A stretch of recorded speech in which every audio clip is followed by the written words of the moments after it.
Okay, good evening. And welcome to the February 12th meeting of the Affordable Housing Advisory Board. We will begin.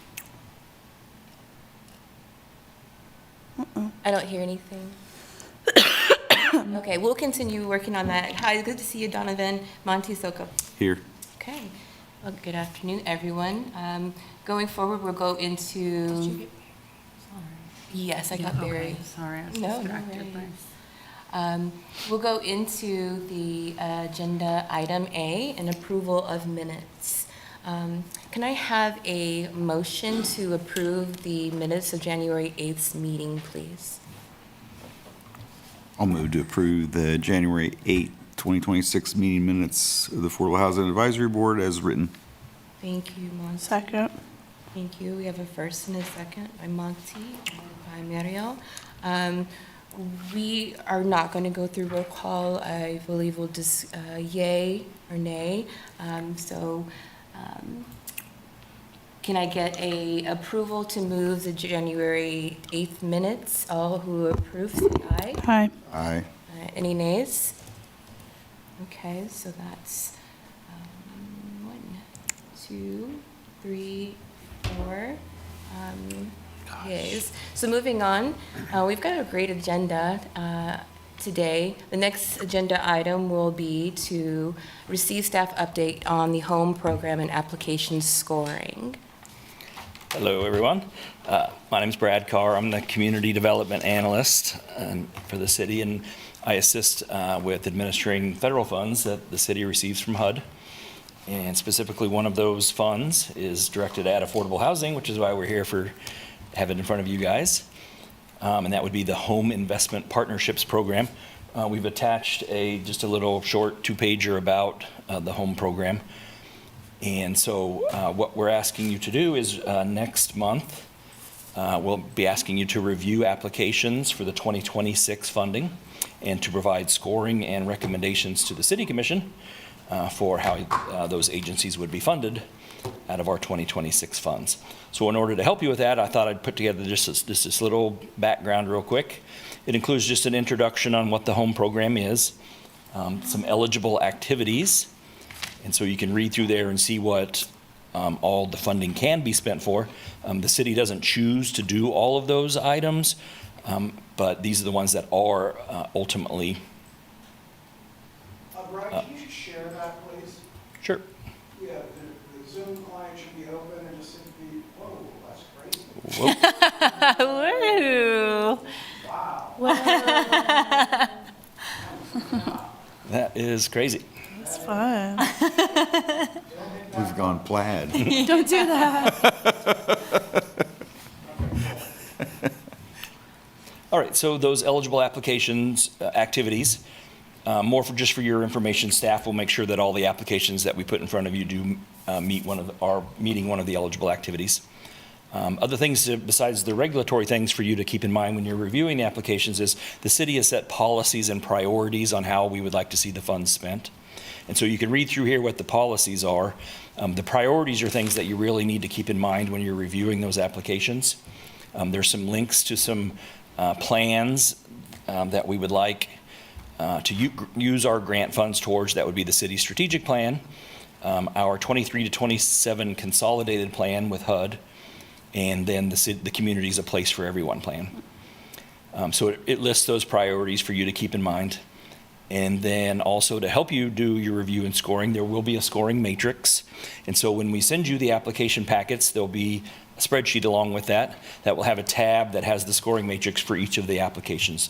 There are 3 applications for this year's funding. So there'll be the 3 application packets and then one of these sheets for each one. When you do receive the spreadsheet, a few of these fields will be filled in by staff. We'll do the math on the ones that require figuring that the amount of funding requested to their budget. And so we'll go ahead and score those, and also we'll score past performance. Since we work with these agencies, we know how they've spent their previous funds and if they met their goals. Other than that, we would like you to fill in the matrix. It's not the be-all, end-all of how you award the funds. It's just to help guide your discussion when you are reviewing and determining how you would like to recommend to the City Commission.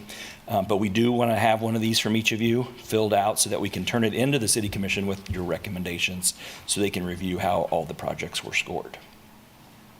Other than that, we'll be sending you those application packets the last week in February. And that'll give you roughly 2 weeks before your March meeting to have time to review them. And so I'll be back in that March meeting to help guide you through. There are some other regulatory things that you'll have to keep in mind when we're awarding those funds, but I will go through those with you at the time. Okay, thank you, Ben. Sure. You're awesome, Brad.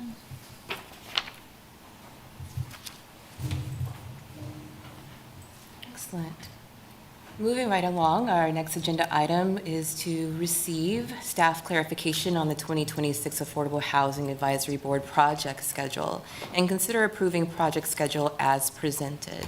A little bit of background for the project that we'll be looking at as we'll talk about a number 4 agenda item, but at our 9/11, September 11th meeting, we voted on 2 procedural items intended to streamline the work and broaden participation through the board.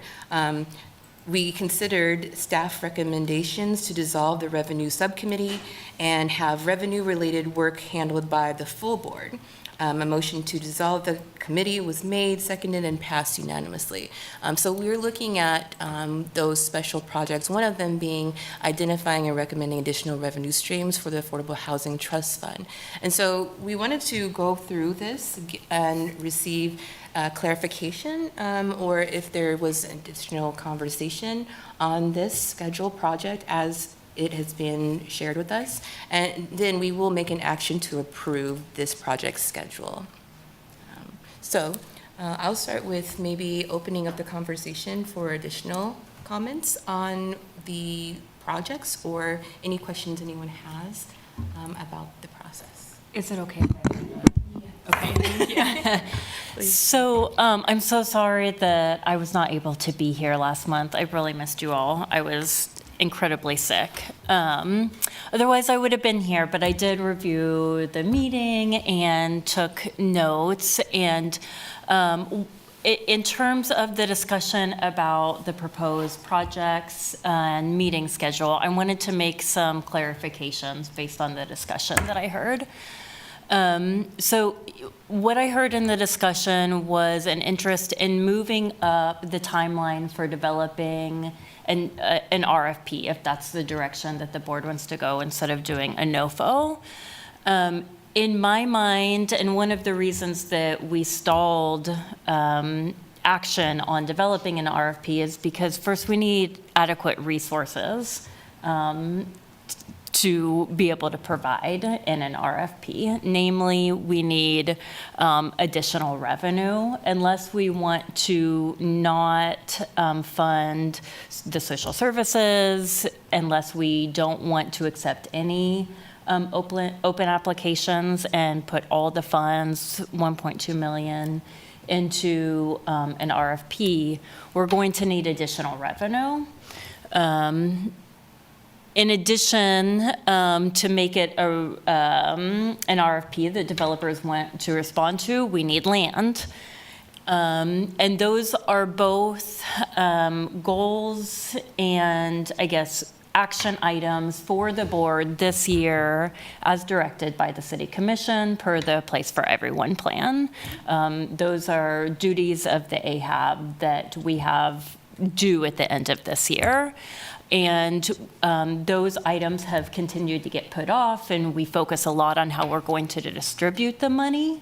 And not a lot of work has been put into getting additional revenue and meeting some of those other goals. So I just wanted to clarify that my thought process was that first we would start by identifying and making recommendations for revenue streams. Then we would start the process of identifying and making recommendations for land. Then we have the resources needed to go into an RFP.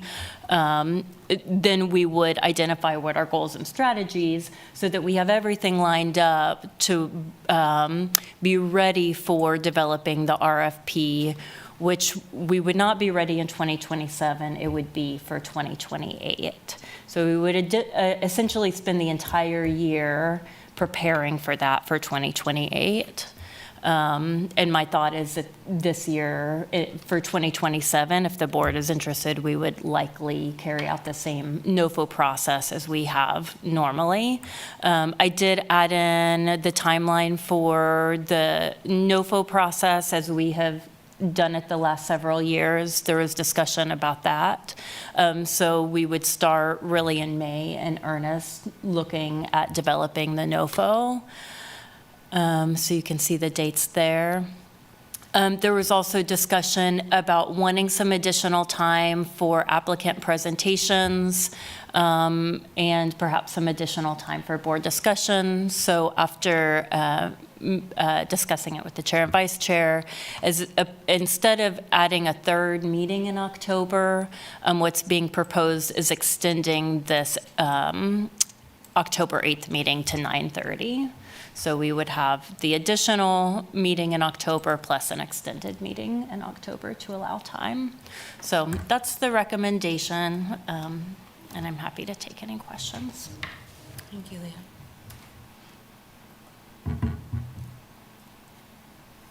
Any questions from the board? Any online?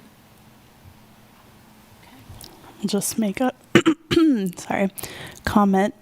Leah, I think this makes sense based on our discussion of wanting to do a good job of getting the RFP put together. The recommendation to extend the meeting, the meeting time, I'm struggling with a cold right now, for our 2027 NOFO applications was really the idea of wanting to give the applicants who are doing the development-based projects more presentation time and us a lot more discussion time, and potentially inviting applicants back to the discussion meeting in case we had any questions after their presentations, just so we can ensure there is a lot of clarity and we can use maybe the decision-making time in November more as the decision-making process and not be left with, I think we were left with some questions this past year and some confusion. And so that was really the conversation the chair and myself and Leah were having, instead of making us have 3 meetings in October, which is asking a lot of extra time from you all. So I know that meeting on the 8th is a big, long one, but potentially help. There's also conversation around our recurring applicants and whether or not it made sense to have recurring applicants from more on the program side continue to present the same program over and over again, and if that's actually like a good utilization of the presentation time. So that's also something of consideration for you all of, does it feel, and I mean, of course we want to give equitable access to all of the applicants, but perhaps there's a choice in there that if you're consistently applying for funding, almost as if you're like a legacy funded program within AHAB, do we necessarily need to have a full presentation from you if it's just the same program? So just some thoughts. Good thoughts.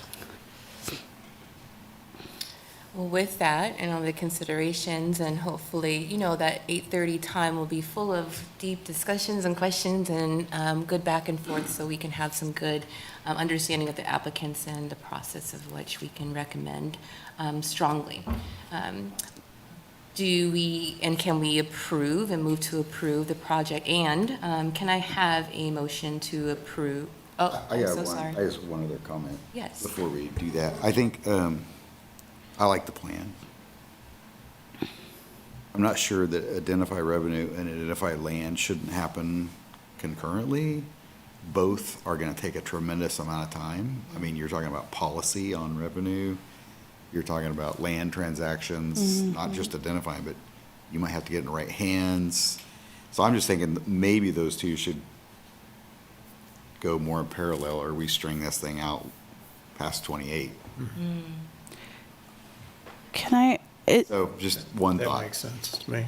Can I offer, yes, maybe if it needs to be updated, but I think the next agenda item may be a request that could offer whomever is going to say yes to that the opportunity to do maybe those in tandem. Because I agree, I think that's going to be, They're both- that's the heavy lift. Yeah. In addition to finding money. Yeah. Also, I mean, there is a revenue stream that's going to come through the Gateway project.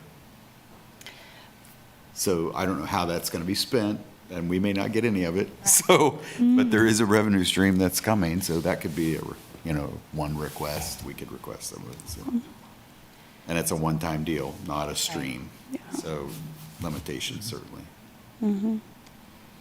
May I? Absolutely, yes. I agree, Monty, that ideally, we would have enough people power to do both concurrently, and that it'll take a lot of time. I think it depends on the capacity of the members to volunteer to do that. Agreed. So I'm not sure if we want to, that's up for you all to decide, obviously, but I don't know if we want to see who volunteers before changing it, or. Well, we're going to have to. Yeah, let's prepare those self-nominations. I'm assuming that part of an RFP would be also, we need to know what revenue you're bringing to the table. Yeah. What sources you're bringing. And Yeah.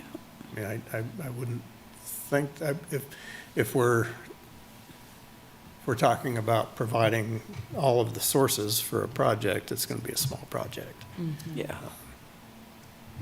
Yeah, that's a good point.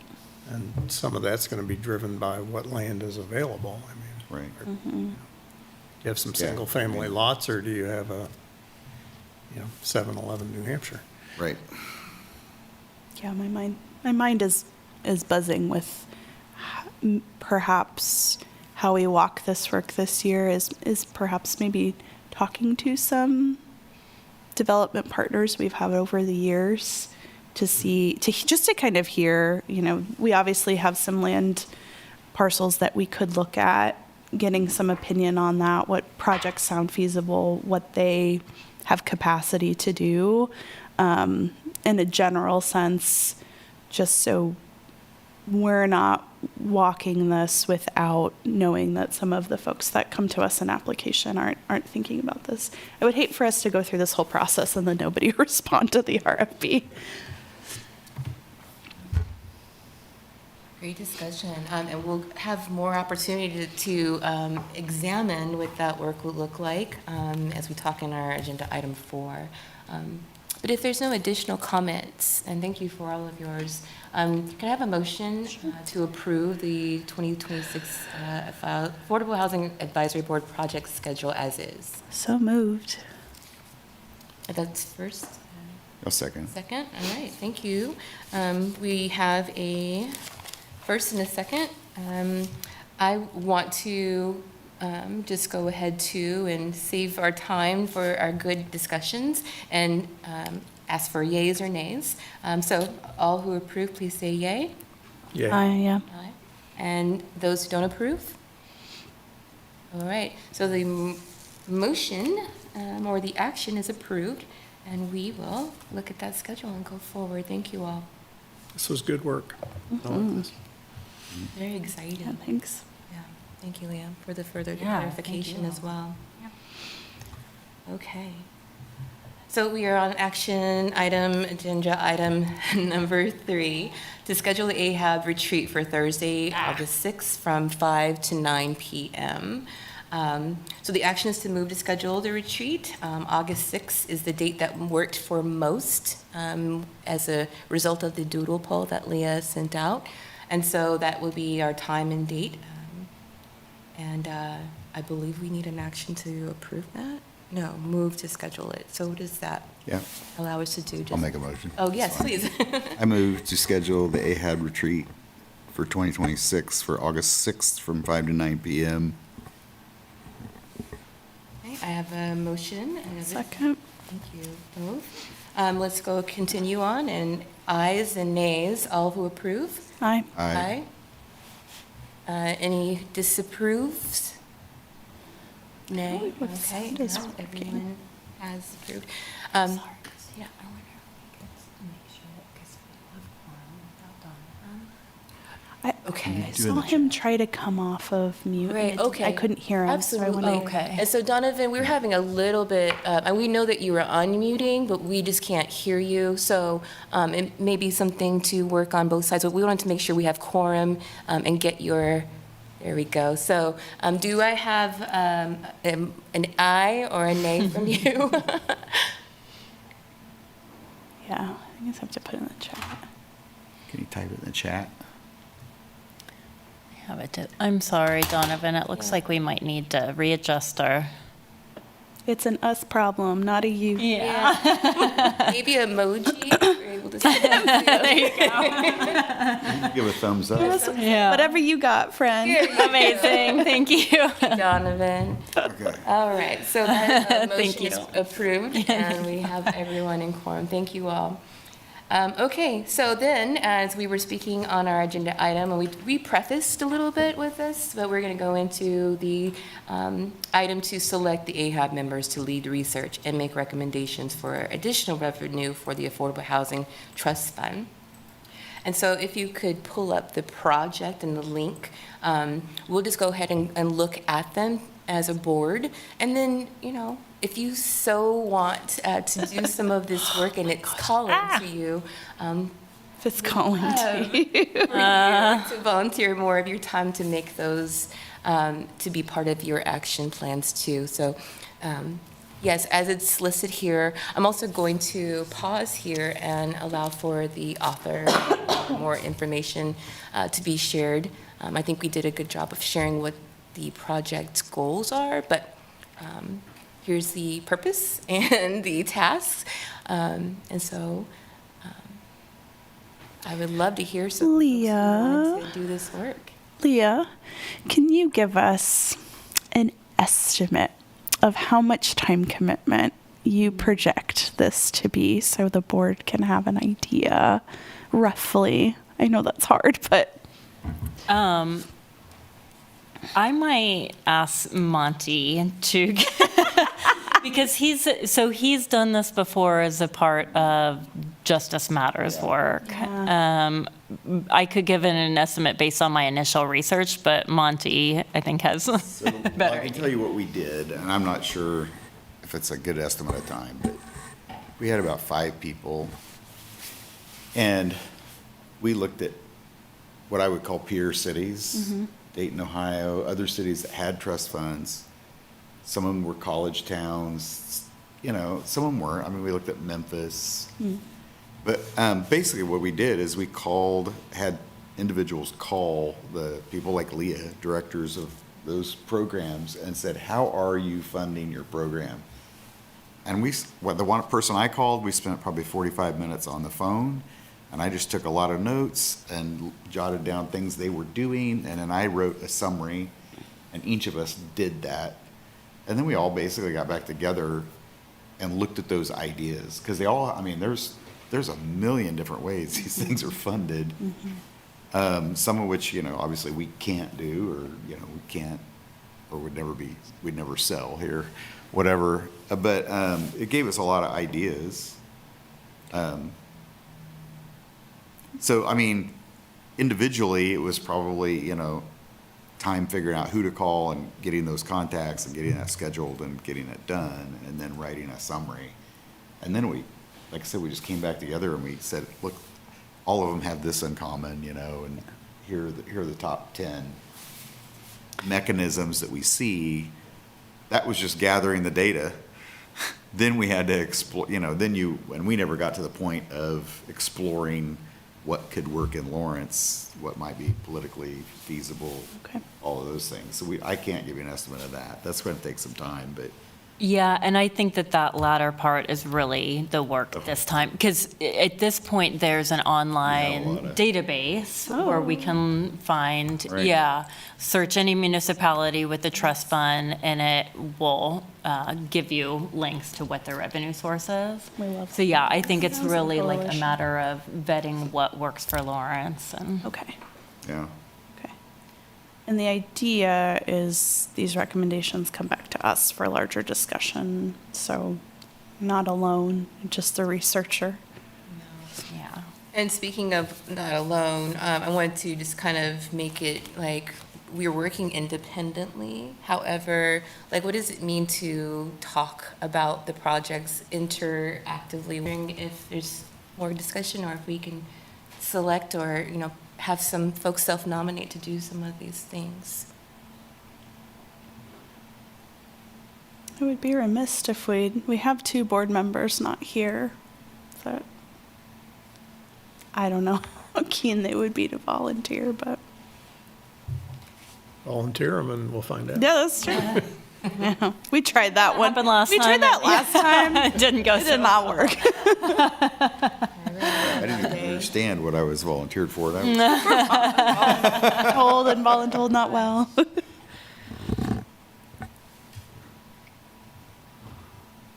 Volunteer to work with you, Leah. To find volunteer to work with you, Leah. To find some feasible revenue, some feasible revenue resources, and then I will happily resources, and then I will happily pass it on to the or work in conjunction with the next crew of people to do land, because I think both of you are great for that. So does that feel okay? That's like 3, even though it's different parts. Is that okay? Or do we need like Yeah, they're 2 two and 2? separate projects. Okay. Yeah. So, Leah and I can do that together if anyone else wants to. Welcome.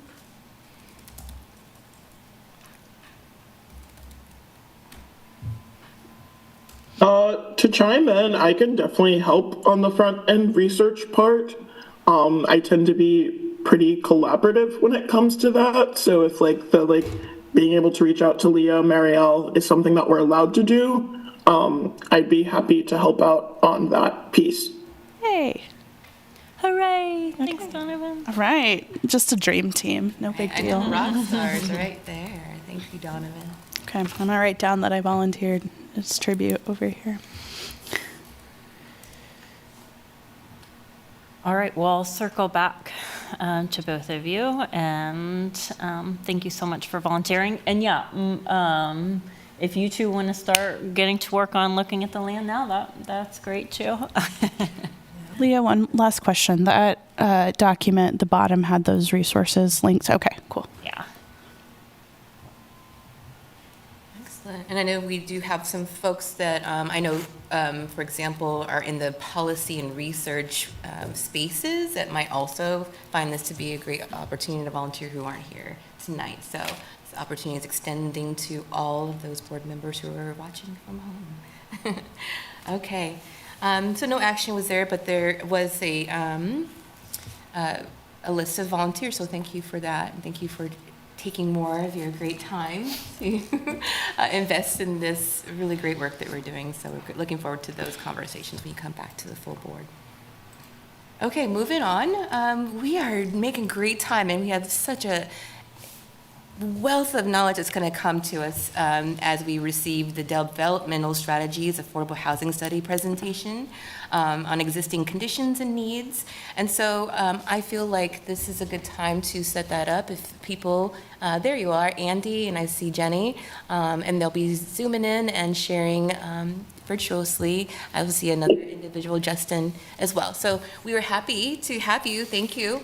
And we can receive your presentation. Meeting. Well, good evening. Want to check to make sure you can hear us? Yeah. Yes. Excellent. Great. Excellent. Great. It's good to see you all again and hear your voices. Me too. Yeah, as we start, I want to introduce Justin, who's one of the principals at Development Strategies. He's been in the background on this project and kind of helping lead this next phase. Obviously didn't come with us on the trip 2 months ago. Now, we have done a lot of work over the last 2 months, a lot of analysis. This is an existing conditions presentation. So it will be a lot of information, even though it is, and we extracted some really key stories that will help us really align strategies that are feasible in Lawrence to kind of work on these key challenges. And Justin was going to add a little to that. Yeah, you bet. Thanks, Andy. It's good to virtually meet all of you. I'm excited to get kind of, as Andy said, I've been sort of in the background during the kickoff of the project, and I'm excited to kind of meet you all and get out in front and be involved with this.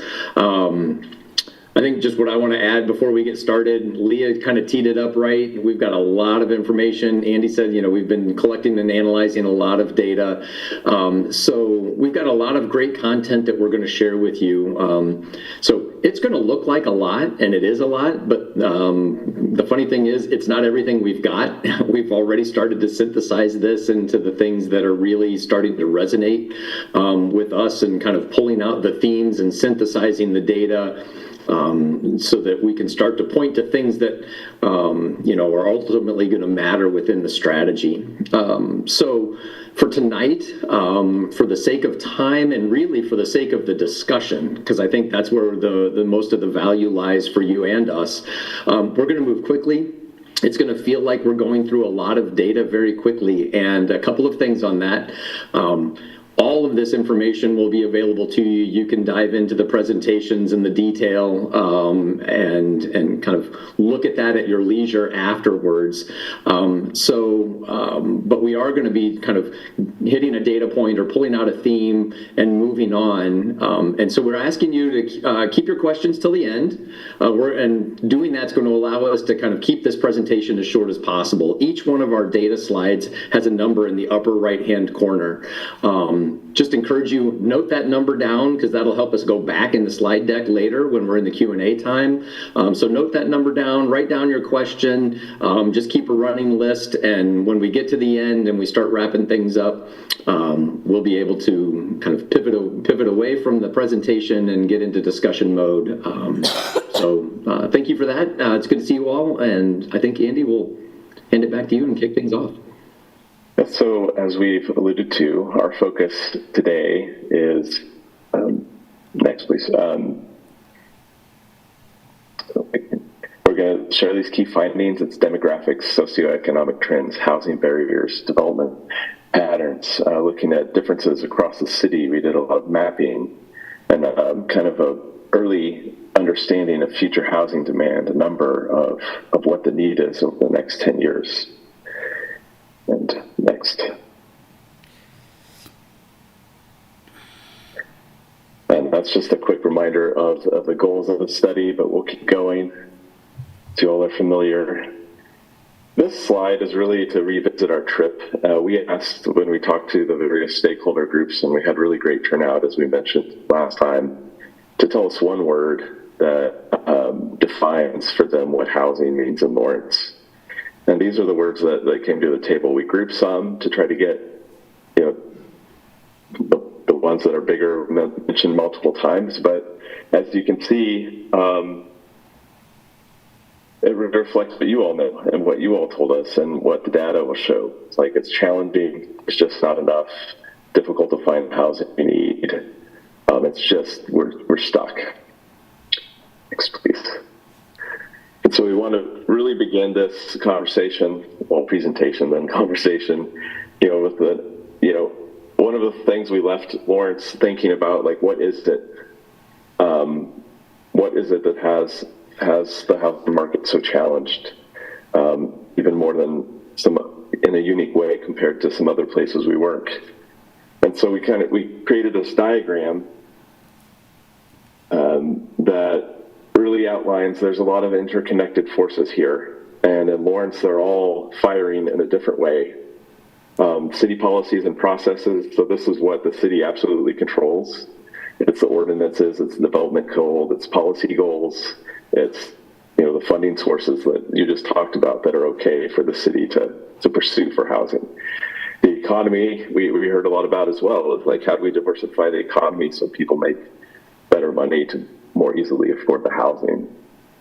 University enrollment trends and just the presence of the university as the largest employer by far, the enrollment and bringing more residents to Lawrence that has created some challenges. It's not all challenges, but it definitely has strained the housing market.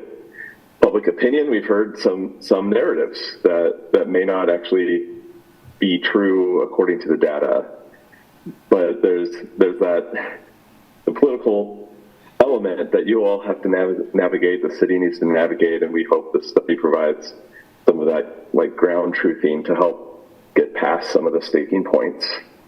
Scarcity of land, we'll get into this a little bit more, but there's only so much the city can do to create more land.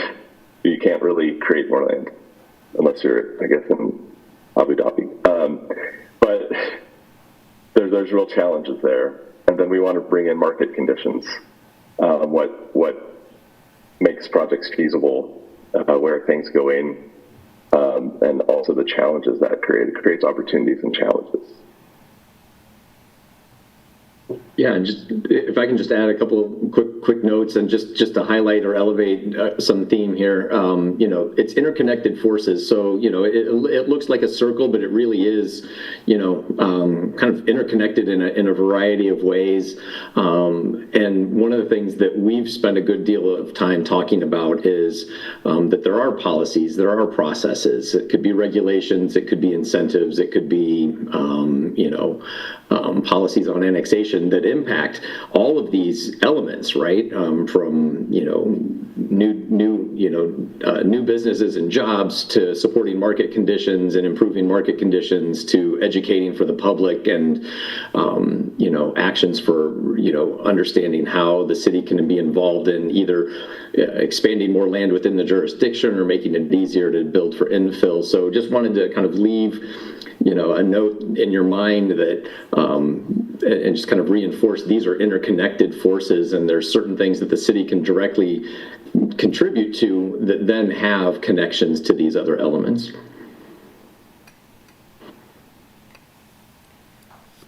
Can you all hear me? Yep. Yes. Great. Okay. So just a few notes on some of the data and research we've been doing. Again, we're going to be going through this really fast, so we can dive into stuff later as there's time. But first, when we do any of this work, we always like to look at the broader context. So some key points from Lawrence, from Kansas, are that one, growth in Kansas's metro areas is predicted to be largely driven by non-white residents currently and over the next 50 years. Rental homes that are affordable and available are relatively scarce when compared to the population that needs them, extremely low-income households. And there has, I'm sure will not be surprising to anyone in this room, there's been lots of growth in the public education system in terms of enrollment. So over the past 3 years, the Kansas public higher education system has clocked 3 consecutive years of fall enrollment growth. And that's pretty staggering given what's happening nationally with higher education. This also may seem intuitive to many of us, but this is actually happening nationally, but this data is for Lawrence. So over the past 50, 75 years, we've had this sort of like cross-directional trend with housing size and household size. So the housing that we are building, the average square footage of housing is getting larger, while our average household sizes are getting smaller. So we are living in bigger homes with smaller households. So this obviously has implications, not just for housing that we're building, but also for the utility of older housing stock and what that means for new households. So second section, just running through some key demographic information, who lives in Lawrence and why that matters. Again, this will be fast, but we're happy to dig into it more as we discuss. So some quick facts about Lawrence. I won't go through all of these line by line, but I'm sure it won't surprise most of you to see numbers that show that Lawrence is growing. You can see that household growth is sort of outpacing population growth, which is interesting, has implications for housing. And income has also increased a little bit, but we've had a decline in the lowest income households in Lawrence. So that's important to know. This growth, perhaps also unsurprisingly, is not equally distributed across the city. So we've had some parts of Lawrence that have grown a lot. You can see over on the west, we've had almost 100% growth since 2010, and some areas where population has declined. Some other facts about some other demographic qualities also are not equally distributed across the city. This is a map that shows households with disabilities. And so you can see some areas have many, many more of those than others. Quick note on some income fluctuations since 2017, actually, not 2010, so slightly different time frame. Lower income households in general are declining. This can often reflect tightening rental and entry-level housing options, all things that we've been discussing. There's not that much movement in middle income household growth, so that can indicate some affordability pressure in sort of the middle of the market. And you can see there's actually been a lot of growth among higher income households, so all important trends to keep in mind. And then finally, before I hand it back to Justin, going back to what I said about university enrollment, KU registered in 2025 the highest ever overall enrollment. And we heard from them that they're planning for a relatively stable enrollment, but of course, sort of regardless of stable versus slightly growing, student enrollment will continue to drive demand for student housing well into the future. And this is, of course, an important aspect of Lawrence's housing market. So I'm going to hand it back to Justin for section 3.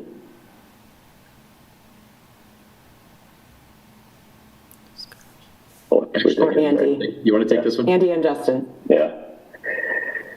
So next we want to talk through a little bit, and this is, again, solidifying a lot of what we heard with data. We've had a lot less construction in Lawrence the last 4 or 5 years after COVID than historically. And so that's part of why the last few years we've seen a lot of the not enough homes on the market and average vacancy dropping below 3%.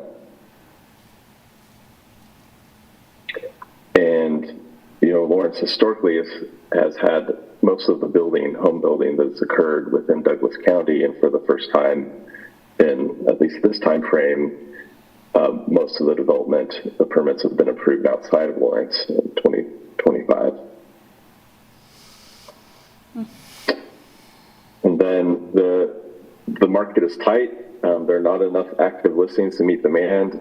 There's less than 2 months of supply, which makes it a seller's market, which makes the price points more difficult. Again, 6 months is considered healthy and haven't been there for many, many years. And then just to show the price trends, home values have doubled, home prices have doubled since 2010. Since the beginning of COVID, you can see a $100,000 increase in the average or median, and the average home price. Next.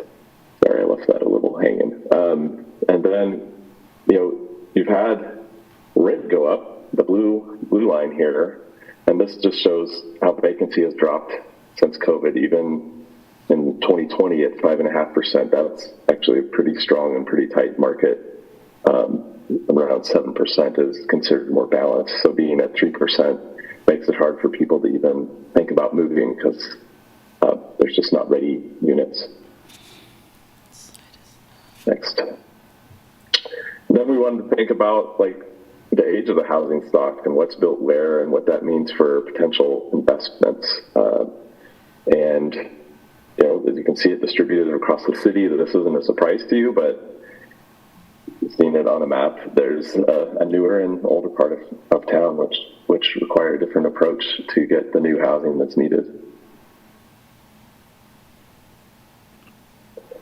And so next, that's just a quick overview of some of the conditions that have led to a tight market. The next aspect of this is really thinking about what does it mean when we say affordable in Lawrence. Next, please. And, just as a reminder, this study is focused on the middle, the 80% of income and lower, because that's your all's focus in the policy, but we are looking at housing across the spectrum because people who can move up, free up maybe more affordable housing. But this is a picture of what that median income is for the average household, which is a little over 2 people in Lawrence, and then what that translates to in terms of attainable home prices. So this is what somebody could afford to purchase a home and not be cost burdened, or pay rent with utilities and not be cost burdened. Next, please. And so we looked at this for Douglas County, Lawrence, and we looked at Lawrence with 25 and older to extract some of the college students, to get a kind of picture of the non-college market. And you can just see there's a key difference there. But this is kind of the range we mean when we're saying affordable. Just try to right size it to the average household in Lawrence.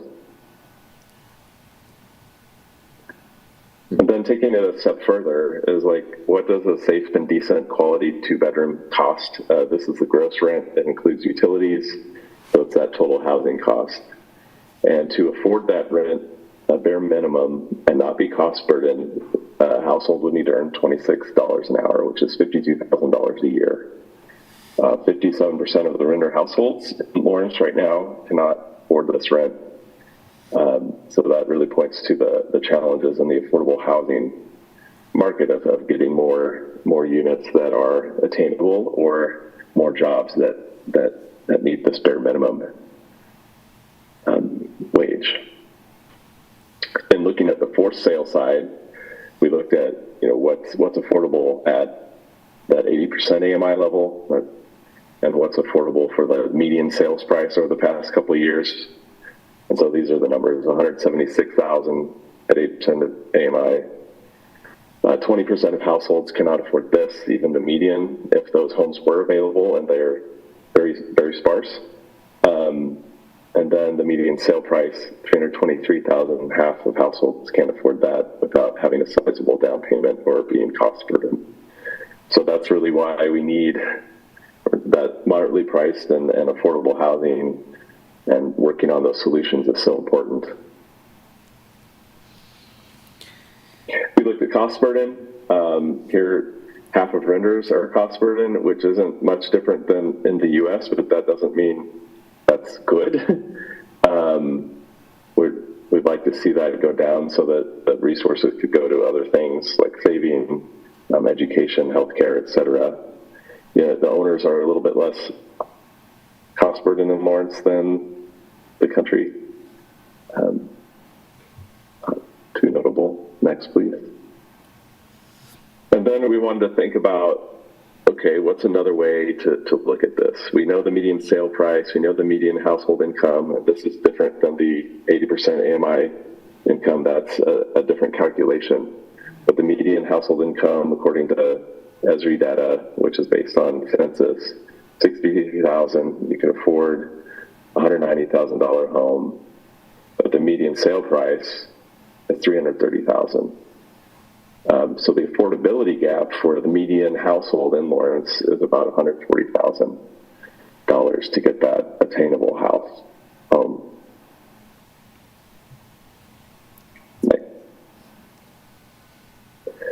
And so thinking about the focus of this study of 80% AMI and below, overall 53% of households earn less than 80% of AMI, and a little over 17,000 are non-students. So again, this isn't surprising to you all. Maybe it's a little overwhelming, but the scale of need, the importance of this work is really strong, high in Lawrence.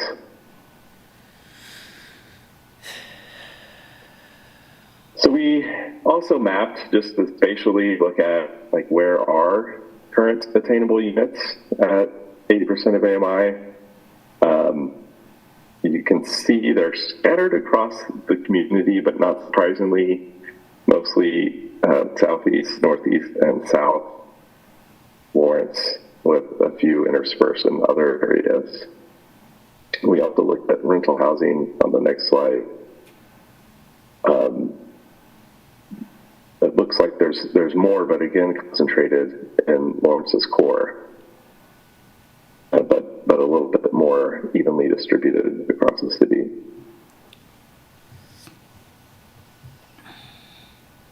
We also, I mean, this came up in a lot of discussions of like, why is this so difficult? What's providing more units? Because like the realtors told us we need everything. When I asked, you know, what could you sell all day? They just said yes. Next, please. So, and it's clear from the data that there's just a need across the board, and we'll get to some numbers here in a few minutes. So we did our best to map vacant parcels. We overlaid floodplain. We didn't put some other issues like topography. There could be environmental considerations, other site constraints. But there is a limited supply of developable lots. A lot of the remaining infill lots or few city-owned lots that are available have issues that make development not possible, more challenging, or more expensive. And I know there's movement to annex some land, which is a positive thing, but really have to get creative and kind of work with the community to get some more lots. And I know it sounds like you're going to investigate that a bit further, which is great. But there just isn't a lot of opportunity to easily do development today in Lawrence, although there's some optimism of that improved some. We also looked at the kind of the economic dynamics, and this is true to some extent in a lot of Kansas and the country. Lawrence home values have risen twice as fast as incomes, which has created some of the, we saw that middle income households haven't changed much in Lawrence. This is part of why. And so it's, I forgot the second part of that. So we can see and quantify that the values have risen a lot faster than incomes. We also looked at, because we heard a bit about like the type of jobs available and people commuting to and from Lawrence. Location quotient real quickly looks at what industries are strong in a community compared to the U.S. So it's indexed to the U.S. and anything in green that's greater than 1. Lawrence has a higher concentration of those jobs than the country as a whole. And so Lawrence is very strong in educational services, which I think captures a lot of KU and other public education, manufacturing, retail trade, and professional and scientific. So there's fewer jobs in the diversified higher wage private industries in Lawrence than the U.S. We also looked at Kansas on the next slide just to see like some sort of comparison. Kansas is still pretty high on educational services, but you can see a lot more diversity in the upper half of different industries, being strong statewide. And then, really looking at that affordability, what jobs are growing in the region. These are jobs projected to grow by the Kansas Department of Labor. And the next slide really shows how that translates to wage affordability based on wages and what the wages would support in terms of affordable rent. And so when you put the safe and decent 2-bedroom rent on here, you can see that a single income on some of these jobs just won't cut it, and these are growing in quite a substantial number.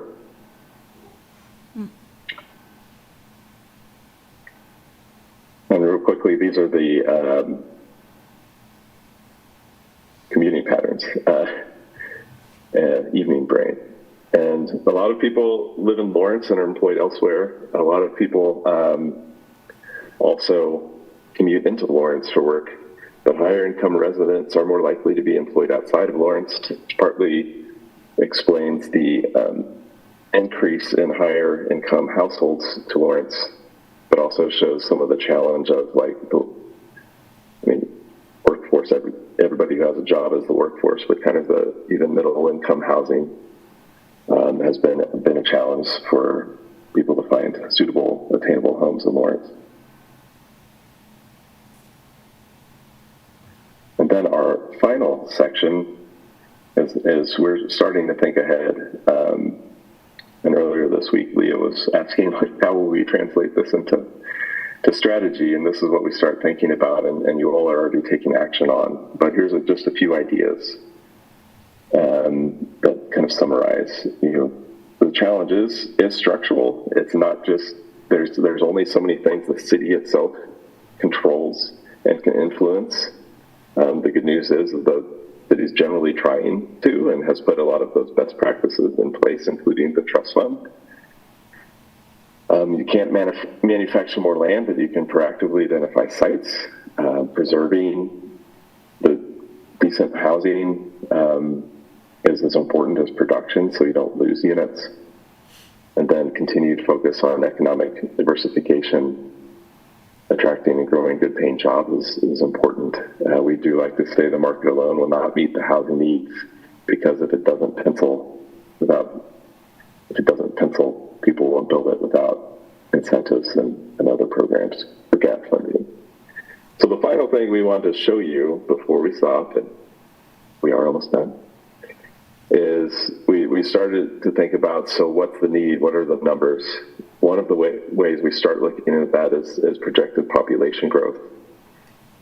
So this is just growth, and we looked at a few different scenarios, low to aggressive growth.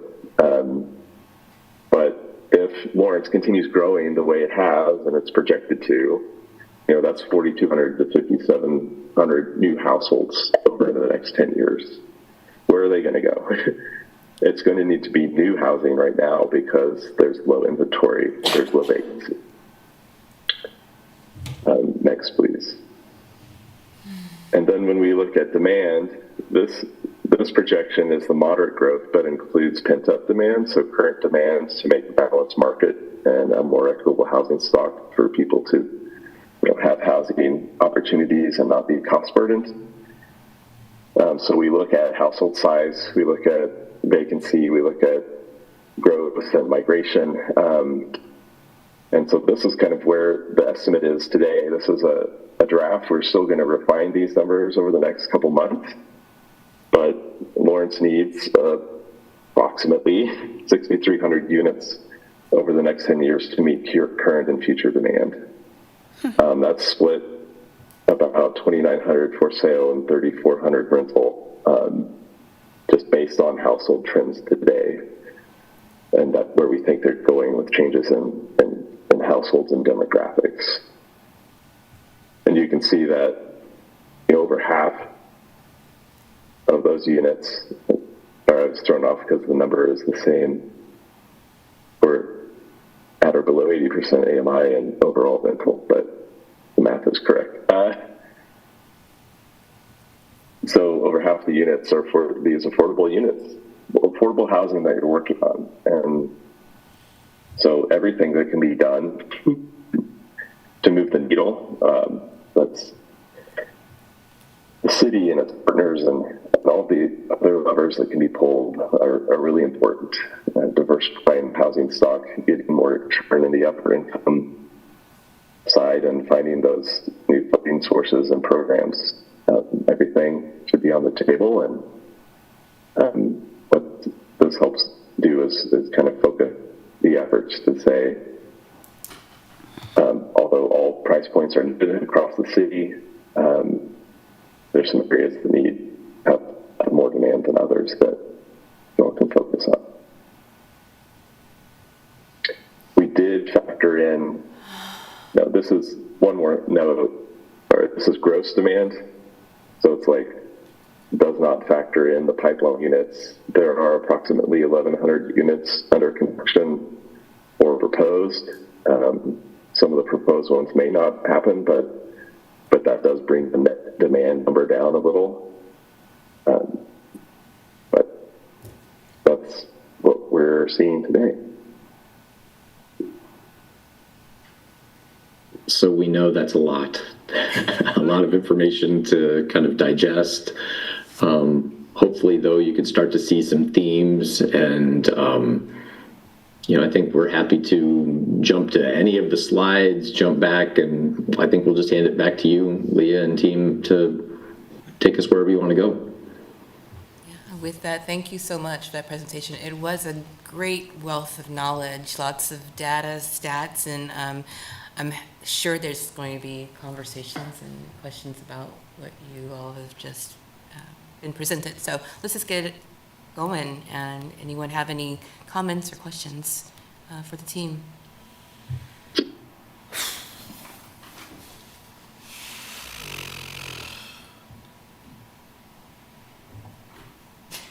was overwhelming. Sorry, I'm a little overwhelmed right now. So, I guess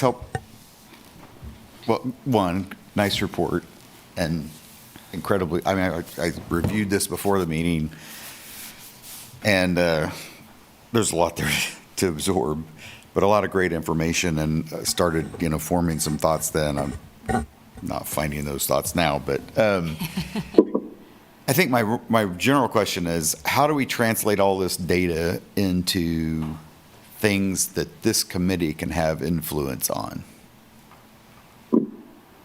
I mean, it's one thing to have the data, but we need to take that and figure out what we're going to do with that, and then how we move forward to make a dent in what our situation is.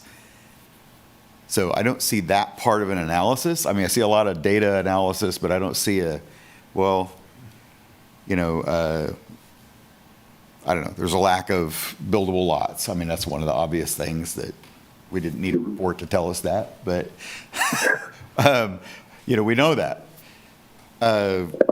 Is that what are the 5 things out of that we should take out of this that we should try to push forward, so we push our community forward? That's a great question, and appreciate your thinking about that. That's what we'll talk about in April with you all. That's the next step. Sit with this for a while. Okay. Yeah, and I will say, this is always a challenging presentation because we have so much information. Right. A group like yours is already in this information, so it's not surprising, but it can be overwhelming, or some of it could be surprising. But you're not shocked by what we showed you, I don't think. No, but it does confirm things that we have hunches about, right? Yeah. We don't have the data. We never had the data, but we all see these, we know there's not enough houses on the market. Can I? And that's the intent, is so everybody has this information. Right. Not just you, but everybody. So when you talk about a housing topic, you can come back and say, well, it's a common baseline of information. Right. Can I ask, so some data that I am not seeing that we did kind of want to look at are some racial equity and other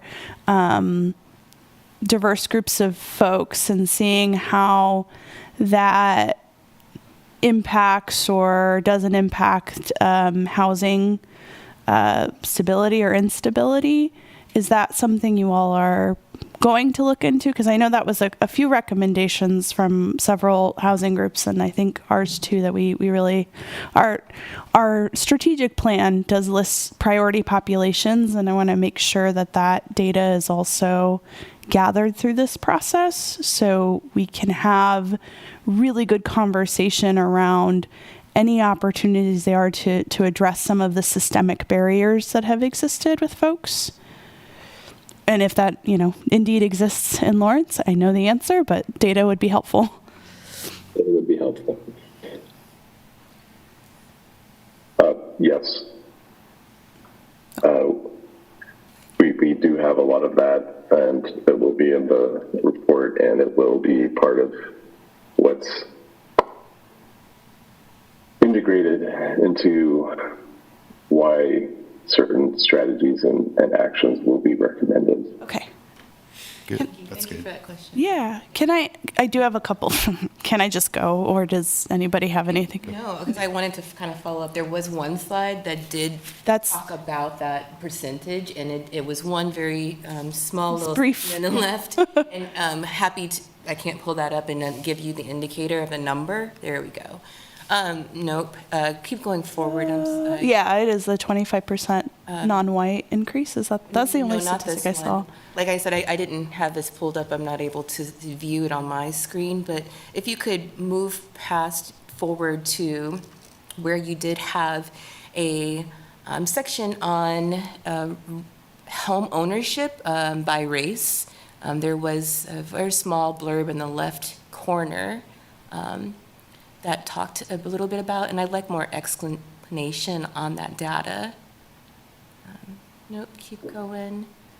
I feel like you're almost there. There's, Missed that completely. yeah, what does affordable mean? Like I said, I don't have it pulled up, so there we go. That's the slide. Could you talk a little bit about and explain this data, just for laymen, just understanding too, because you did a population survey and it was the population of Douglas County. Oh, there it is. But, we're talking about the average African-American household, the Hispanic, and the other demographics, AIN. And so, please maybe give us some understanding too about the population of those demographics, right? Like if we have 98, I don't know the number of populations, what's the population of our African-American population, and what's the number of our Hispanic population? I think the numbers were like... Are you looking at like disparity between income and population size versus? Yes. Okay. I'm trying to do that because the population size we know for Right. The African-American and the American Indian and other demographics that are listed there in abbreviations. I'd just like to have more information about the population and the average median income of those demographics, and just how you explain this to as an average medium of those numbers that we have.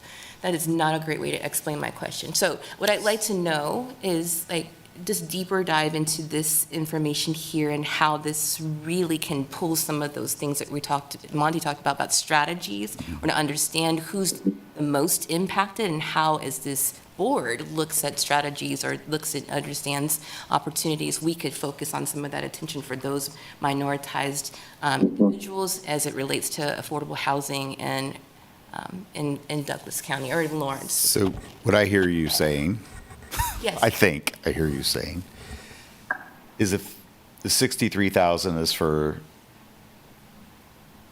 basically white people, I'm not probably saying that wrong, but if there's 90,000 90,000 people in Lawrence, the average overall is 63,000. So if 46,000 is for African American families, how many of the 90,000? So what is the size of that population that is suffering that disparity? Yeah. Is that what are you trying to get to? I believe so. And if that is an answerable So that's a percentage of, is that 8% of the population, or is it 25% of the population that has that problem? Because that helps us gauge how many people are impacted and how much emphasis we should put on it. Great. Thank you. That's where you're going? That's what I was Okay. going. Thank you. I got that from you. You got it? Okay. Maybe you have an answer. Yes, it is measurable. It's not in this slide deck.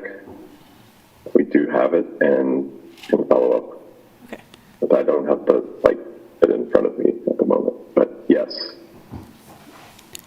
we're happy to provide that and make sure that analysis is reflected. Thank I have you. a question. Okay. Moving to the households with disabilities slide. They're not numbers, so I'm so sorry. I was like, I don't see numbers. Okay, so in this particular slide, are we going to answer the question? So we're seeing it. Also, it's kind of hard to see the color, your color gradient with the blue overlap. So that's just my inability to see. Just want to throw that out. But Are we going to also see data overlapping this that talks about whether or not the households with disabilities have adequate housing compared to who is stating that they have a household with a disability? Because I think knowing that information is also going to help us, and seeing geographically if the folks that are concentrated in these areas have adequate housing to meet their needs, or if they do not, will also help us in the preservation conversation, I believe, too. Because if we have a large, and I can see Section 5 has a large population of households that have stated they have a disabled individual, I want to know if the housing stock, which is old in that area, is adequate for them or not. I know the answer, probably, but I would love some data overlapped on that. Good question. There is data on households with disabilities and the different types of disabilities, such as mobility, Okay. other physical, cognitive, etc. What we can't do is overlay, like, unless you have an inventory of truly accessible, ADA accessible units. Okay. We can't overlay where those are with this data. But can we can show. We can at least know. Pretty easily. At least know. At least know. I guess we don't necessarily. I guess the overlay, if that's not possible, that's fine. But at least knowing how many households we have that have a disability versus if their housing needs are being met. Is that a data point that we have? There's a couple things. We asked a question in the survey, housing survey, about that, limitations to finding adequate housing. Okay. And I'm trying to remember. I'll have to get back to you on some of that. What the disability data allows us to do. Okay. You know, the survey should give us some local knowledge. Normally, there's a pretty sizable mismatch. Yeah. So, Muriel, is your question if you have 780 houses with disabilities, 400 of those have adequate housing? That's what I want to know. That's what you want to know? That's what I want to know. Of those people that reported disabilities, how many live in an acceptable condition? Right. And I think that's what we're trying to get to. And we won't know that from a pure data standpoint unless there's somebody that already has an inventory of those houses. Okay. Got it. And some way of saying, yes, they are accommodating, and there's somebody that with a need in that accommodated housing. So from a data standpoint, it's difficult. Got it. What Andy was saying is, like, from an experiential standpoint, if we hear some of that through the survey, that's one way we'll be able to start to get at that. Okay. Thank you. I'm trying. I hope you see the web I'm trying to weave here. Yeah, I see that because there. How many? Go ahead. I think just to add to that conversation, there was a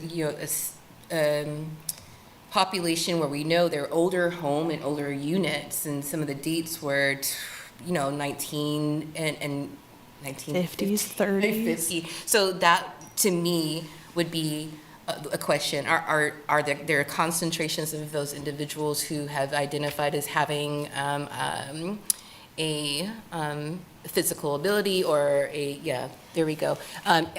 Do we have where those folks are based, are living?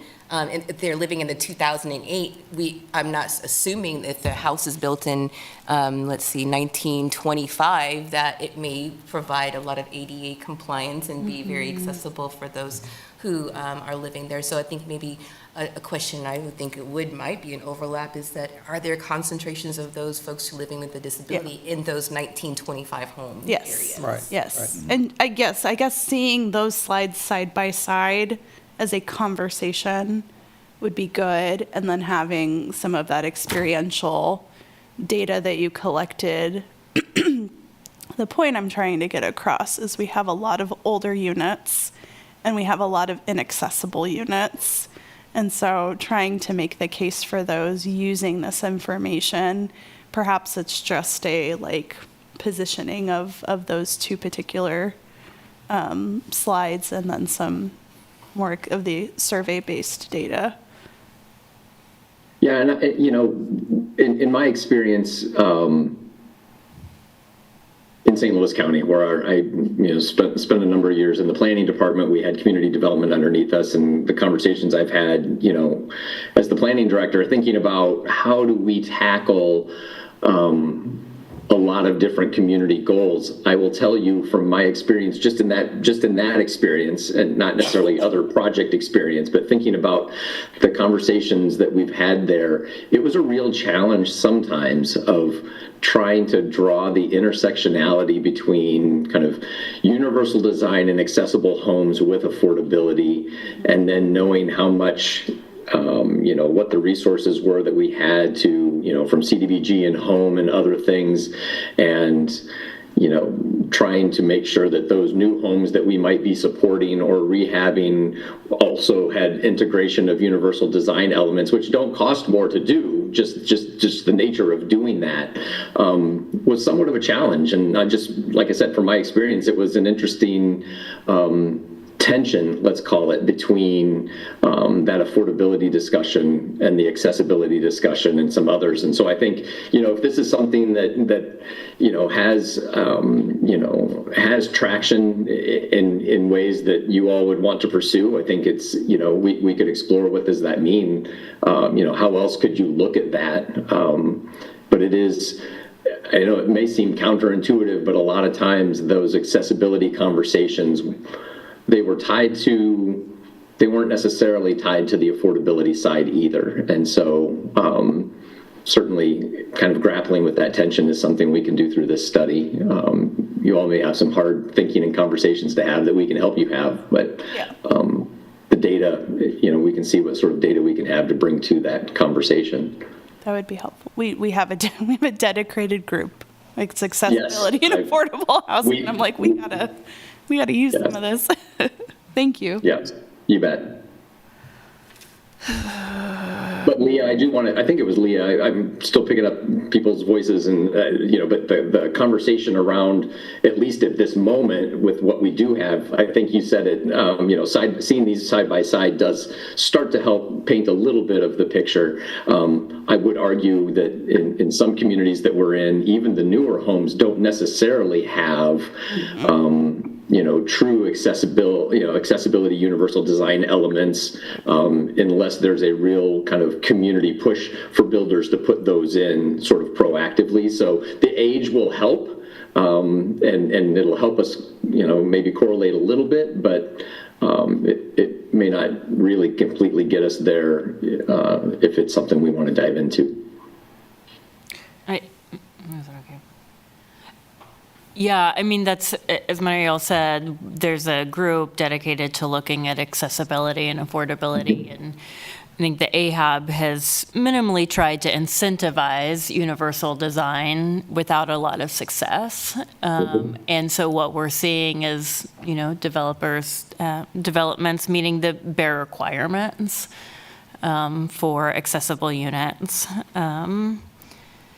So I think that, and it has been, I'm not, although we haven't gotten any pushback or concerns about the universal design requirements and the incentive policy, I think any evidence we have to sort of show the necessity, the importance of that would be really critical. Can I ask another question? Go. I'm sorry. No, go. I'm rolling now. Okay. For the affordability metrics and income distribution, I know we did 25 and older. Is there a way to have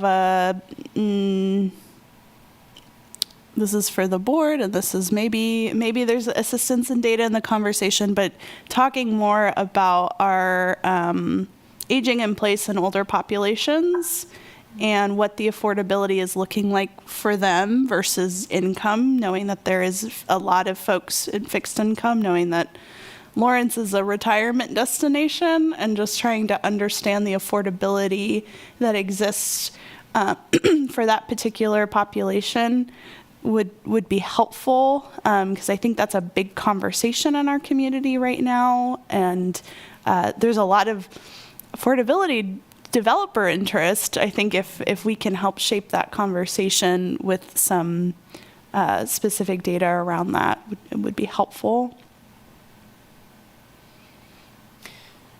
Yeah, that's part of our next phase. We have a senior or older adult housing methodology that we add to this to supplement for that Amazing. population. Cool. Okay, if I ask a question? Yeah. I'm wondering if you have any thought at this point. I'm looking at slide 16 and the building permits. Why that has slowed so much? Particularly in the last few years, when I feel like there's been such an focus and effort in the city to make the process easier. I'm sorry. I'm looking at maybe the slides are different. No, the one right before it. Yeah.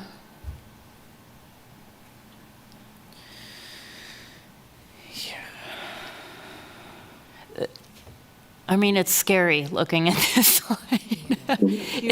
I'm just having a little panic attack right now. So yeah, just. I'll jump in on that a little bit. There's a couple things that are going on. I think there's lack of open developable ground that's scalable for developers. We've had, in that time period, we've had at least 2 attempted annexations that got canned at the city level for various reasons. Interest rates are horrible. I mean, I'm working on a couple projects, and we're literally waiting on interest rates to come down because they don't pencil. So I think there's multiple factors, but ground is a big one in Lawrence. And I mean, with the K-10 project, we're going to be jumping K-10. So, the city's put some things in place to start that, but we're behind the 8 ball on that. We're just behind. We should have been doing that. We could have been doing that 5 years ago, but there wasn't the will to do it. So, or the economics. I mean, I can't speak to the reason, but yeah, I think those are big ones here. Anyone else thoughts? I mean, I know Andy and I can talk about how we've seen the data, and you're right, interest rates, construction, material cost, the COVID and just what that did to that trajectory across the country is real. And then I hear you saying also, exacerbated by the fact that maybe, you should have, as I think I heard you say, you could have been or should have been, however you want to phrase that, doing other things to address some other issues, kind of those systemic issues that Andy was alluding to in some of those later slides. And so you had that in place, you weren't quite there, and then things like construction costs and interest rates just compounded that. Andy, I don't know if there's something else you want to say, but those were what's jumping out at me between our knowledge of the data, but also just what I just heard. I mean, a challenge is that Lawrence is landlocked by floodplain and highways. And if the property owners on the peripheries don't want to annex in, Kansas doesn't really allow cities to, there are proactive things that can be done to nudge and support that, but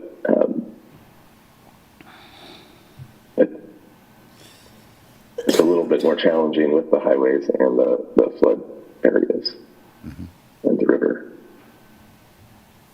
And so looking at this slide versus the projected, one of the last slides you showed projected growth and the number of units that are needed. So we essentially need to be building at least triple the number of units per year to meet the demand. Is that correct? Yes. With no land in which to build on. Yeah, that's right. What is the feasibility of that? I mean, I guess. Will you go to the next slide? Sorry. Yeah, that one. Is that that is just based on need. It's not based on any sort of feasibility based on available land, correct? Correct. Could we? Right. So, I mean, I think one thing to not do, because this happens all the time when you look at these slides and look at this data, is to not get overwhelmed. I mean, I think one of the things why we're here is to help unpack this. And so there are a multitude of intersecting issues, and we've talked about it. We've got 2 or 3 slides kind of showing that intersectionality.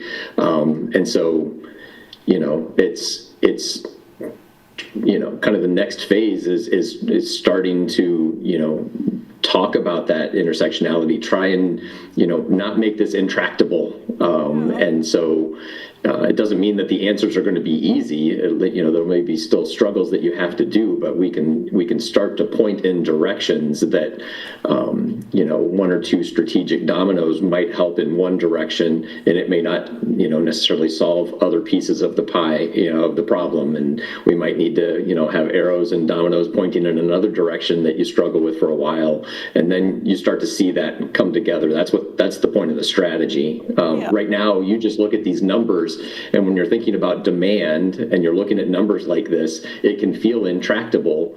But I think part of us breaking it down and understanding this intersectionality of issues is the beginnings of that thinking and that strategy of where can you start to pull some strings to maybe get this moving. So I say all of that, and it's not an answer exactly yet, right? But I mean, this is a conversation we have at this moment in time with this presentation just about everywhere. Yeah. Well, and I think just to underscore what you're saying, because this is a public meeting, we will have people reporting on this, people talking about this. That is the natural inclination, is to look at this and be like, holy crap, how? And what I do not want members of the public to do is to think that we do not have the ability to pace into this, because I think, like you're saying, there are strategies, there are ways we can be creative. It's not going to be easy, but I think knowing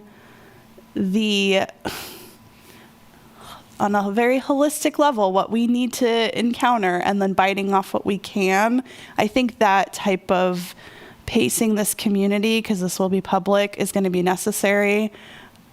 Because I'm already sitting here writing some of this disparity data and being like, oh, don't do that. Hold on, take it in. And then how do you talk about this in a way that's actually going to move us in the direction of solving this, rather than sitting in we're doomed because we need, say, over 6,000 units in 10 years. And we're not pacing that, not in that way quite yet. Right. And I know Andy's going to have something to say here in just a second, but the one thing I'll say before handing it to him is, we've all heard that adage is like, sometimes you're like, just start. Right. And so like some of this, any one of these things won't solve the problem, but things need to start happening to begin to solve the problem. And so some of these elements may be, in that sort of just start category, and that, we'll be able to identify some of those as well. And Andy, I know you started to say something. I did want to, the math isn't as staggering. If you add the average multifamily and single family together, that's 500 a year. Mm-hmm. And and still, like, production needs to increase above the average. But if you factor in the 1,100 pipeline units, we're down to 5,200, still a lot. But that's 520 a year, which has been attained in the past in Lawrence. Yep. It does come to, like, is Lawrence really going to be able to grow, which means some density in spots, more diverse housing products, all of that. Can Lawrence accommodate growth because people do want to live there? If that's a real thing. Well, not just growth, but growth for a diverse amount of incomes, because what we're seeing are low-income people leaving. Right. And so there's a reason for that. If the gap is $140,000, that's a very jarring statistic, and that serves to talk about why we're starting to see the missing middle, quote unquote, and then low income families just not live here. That plays into the conversation of, if we're building, we have to build in the way that is going to be this almost, over 3,000 units of housing that will be appropriate for that group of people, and not neglecting that. Because while I think we can absolutely build 500 units annually, it's what type of units are we building and for whom, and who are we leaving out in that conversation. And so I think my goal here is to again underline, like, I can't be just building for the sake of building. And I think that's been an attitude in this community, is build because we need it. The conversation that I would love direction in this housing study and with this board is building for the sake of the people that need it, that are not just people who can afford a $500,000 home, because that is not a reality for a majority of people. You are going to lose students. We've had that whole conversation. We will not be a sustainable community if we build just to build. So I think that that's really important here, and why this board sits here today.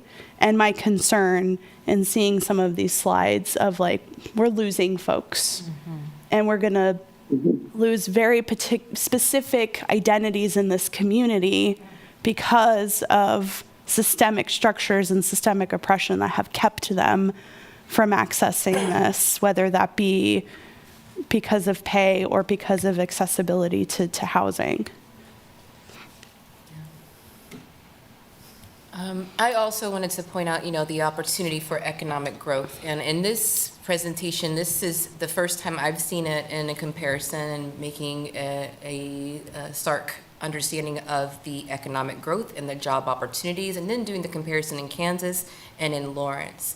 If you can go back to the slide that talks about Lawrence's positions and roles, there we go, the economic dynamics. And so I think this is it, utilities. I'm looking for construction. Yeah, like sector has limited presence in Lawrence in construction. So I feel like, that is something to think about as we do and look at, and the city looks at its economic growth and who examples like Peasley Tech and other educational opportunities it could to have folks more integrated or provide more training, provide more jobs, as it relates to how we can have more construction or people in the line of employment of construction, or just building to that.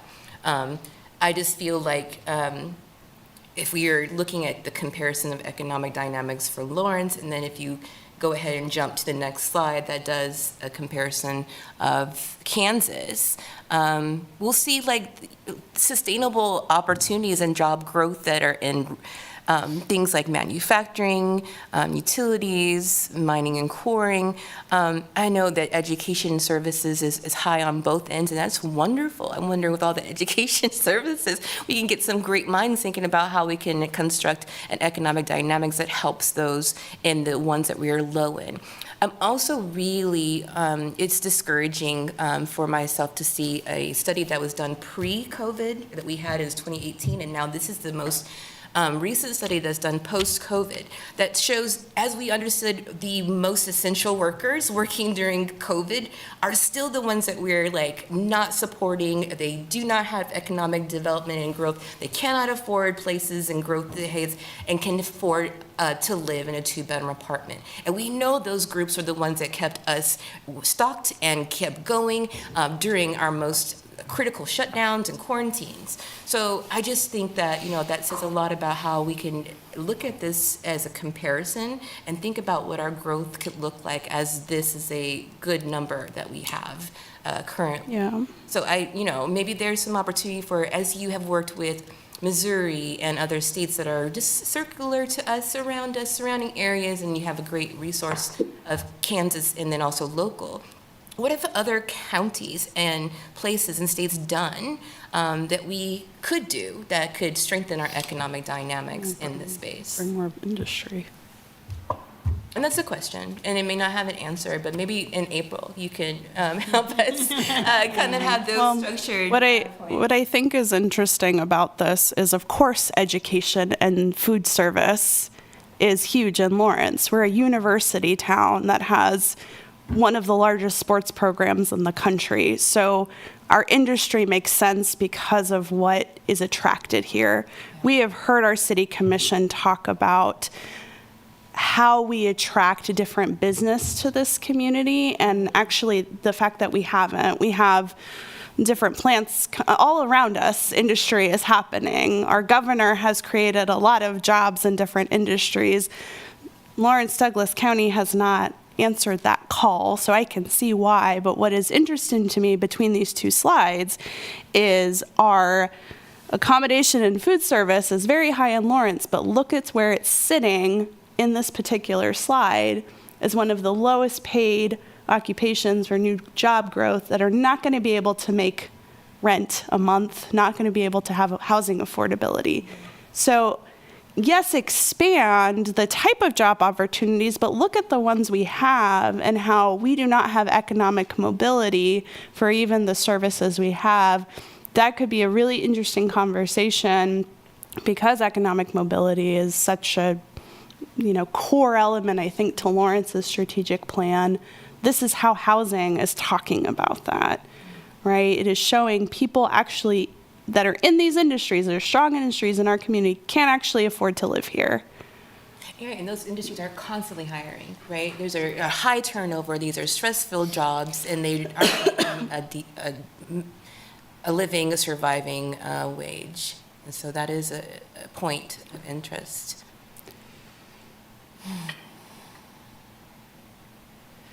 And this, I'll just say it now, and I'm sure we'll continue to talk about it, but I think, this is an issue that we talk about a lot in our housing and community development practice. And,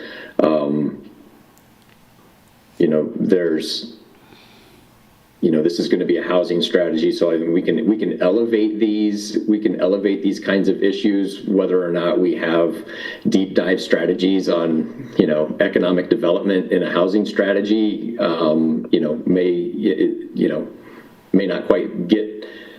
may not quite satisfy all of this discussion that we just had in the last 10 minutes. But it can certainly tee up future community conversations that the city needs to have in order to address the economic aspects of this. And what we can do through this is highlight how the economy and the economic pieces do intersect with housing. One of the things I'm sure you've heard Andy and Jenny say before is that, housing touches everything. And there's health aspects and there's economic aspects and all of everything we've been talking about tonight. And so, we'll just have to, I think we'll definitely be able to set the table and elevate those issues as things that might need, continued community conversation. Yeah, I think that, yes, because it's not our station to talk about, talk about economic mobility. We will not be driving any strategies forward that have much to do with that. We have a community health plan. We have a CHIP, as most communities do. There is obviously an affordable housing branch to that. So anything that we can have because that particular community health plan is the intersection station of all of these spaces, that we can say, like, yes, we have a housing study that is showing economic disparity, that is showing a health disparity, that is truly intersecting this conversation. We are showing up as partners in this work. Yes, we are focused on affordable housing, but we want you to also utilize this data.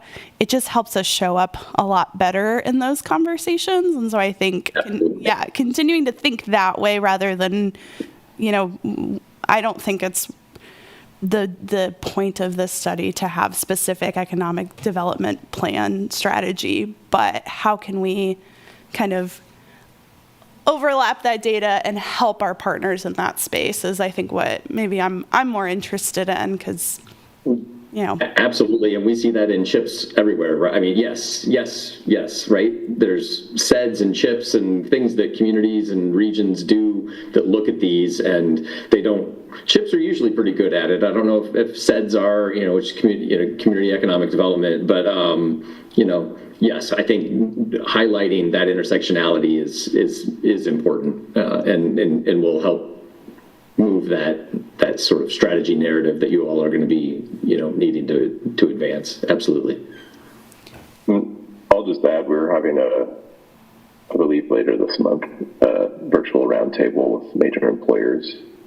Cool. We're trying to talk to KU Tech to hear more about their work. I'm blanking on the phrase of taking research to market. They've had some success. So there's I say that because there are people working on it, and there are positive things happening in that space. Again, we can't solve that for you in the study, but some of that group is at the table. Chamber's been helpful connecting us with that. And I think what I would be looking at this piece of data, or these pieces of data, I think what I would be interested in for April, which I hope is what we'll see, is, okay, this is the situation. We have all these people that are below this 110 FMR line. As Affordable Housing Trust Fund, what things can we do that make an impact? If we're saying we're funding housing at 80% AMI, and we're funding those kind of projects to hit this market, do we need to be funding projects at 50% AMI and incentivizing that so that we're hitting this market? So that's the kind of that's what I would be hoping we would get. We get this is great data. Right. Now what? Now what? Exactly. Now what? Yeah. Yep. And how do we impact that, our market specifically? If that's Yeah, absolutely. And I just want to say, I think this conversation is exactly the kind of conversation that needs to spin off a presentation like this. So, this is, don't be discouraged. And yes, these are the questions, and we're taking the notes, and these are the things that we're going to be, looking at and building that, because, the intent of this is really, I think, as we were saying earlier, it sets the table. You might know things anecdotally or intuitively. Now you've got data behind them. Are there other ways that we can look at the data and maybe draw some intersections that you all didn't see, but I know we've got data and maps for, and so how do we start to do that then, and then create the framing to get you to the what's next, or so what, or, exactly what you were asking for. Relative, and so I think this is the right conversation to be having from a presentation like this. For the increasing home prices, would it be possible on that graphic to see the national trend too? Not that one. behind it. I was about to ask if this is the one you were. No, way up. It's way up. Yeah, I think we're actually behind. Keep going. Yes, it's got city, county, state home increase prices, and it's pretty little. It just shows that we're really, really above and beyond Kansas. Section 3. Yes. Sorry, I am turned around. You're okay. And I think some. Oh, here we go. Yes. Thank you for your patience. I think some communities in Kansas that saw similar increases as Lawrence and Douglas County are now starting to soften more. Okay. And Lawrence is, And we're not. Lawrence is not. Yeah. I was just interested to see what the national line looked like too. I don't know if that's possible, but.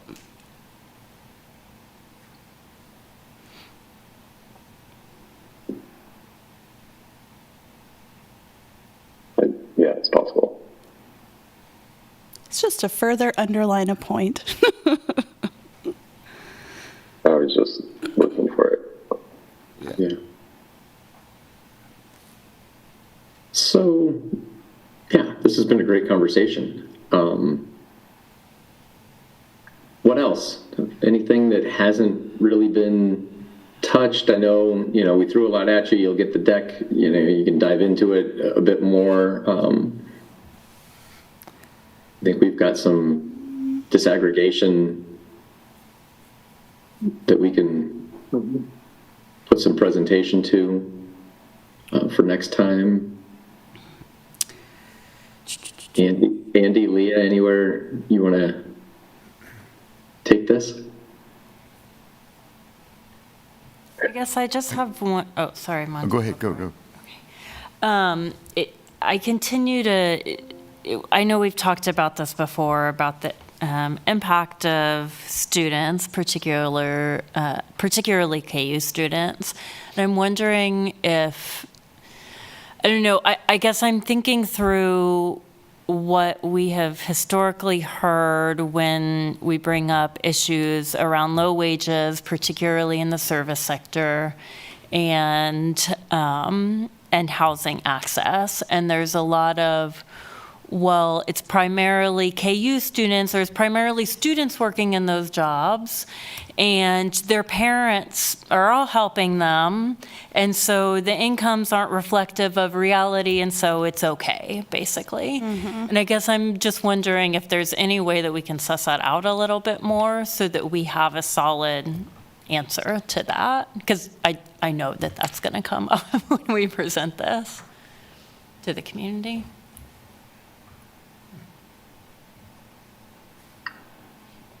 I'll have to look into that.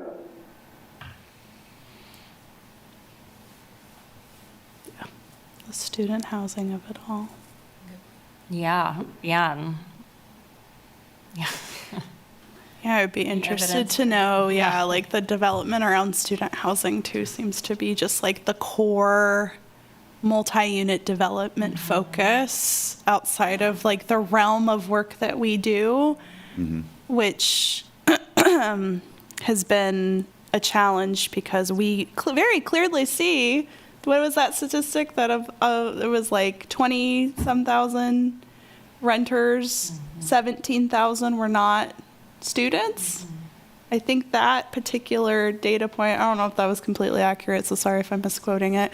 I think that's like part of the step into the conversation too, is that our renters are not primarily students, but the drive of the market seems, because of, making money, seems to be geared towards student housing, and this perception that also that parents are able to afford housing for their kids, which I think is also a myth we need to dispel a little bit, because that is not a lived experience of many students. I know Donovan led a wonderful conversation, a focus group for you all. When we did a tenant survey, that's also a conversation. We never talk about student homelessness in this community, and that is a reality. And so I think, how do we have this conversation, and what data can we have that's supportive to showing that this narrative, this very dominant narrative of, well, it's students, and students are cared for by their parents, so it's not a problem. One, is not the reality of our actual renters in our community, and two, is not the job market reflection, and the kids. My parents didn't pay for anything.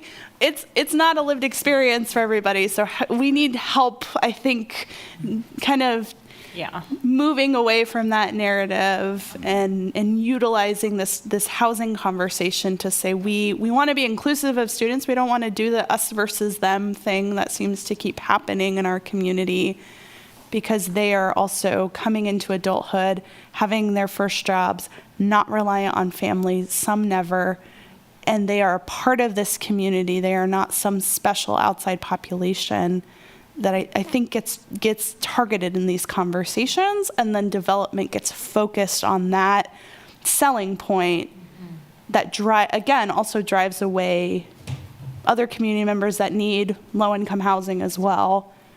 And the types of housing we're building is such an important conversation. I don't know how data if that can be sussed out, or if there's some accompanying conversation or data sets that can be geared towards that conversation, but it has been, I think, every college town's uphill battle, but one we'll continue to have, especially in our zoning conversations. If we need density and infill, we're going to have that conversation a lot in this community. We already have been, and it has hurt some of the maybe more positive policy that we've tried to help push in our community, because there is a clear misunderstanding of who students are, what they actually do, and what the actual population of renters are. Yeah, and where they live, because, I mean. And where they live.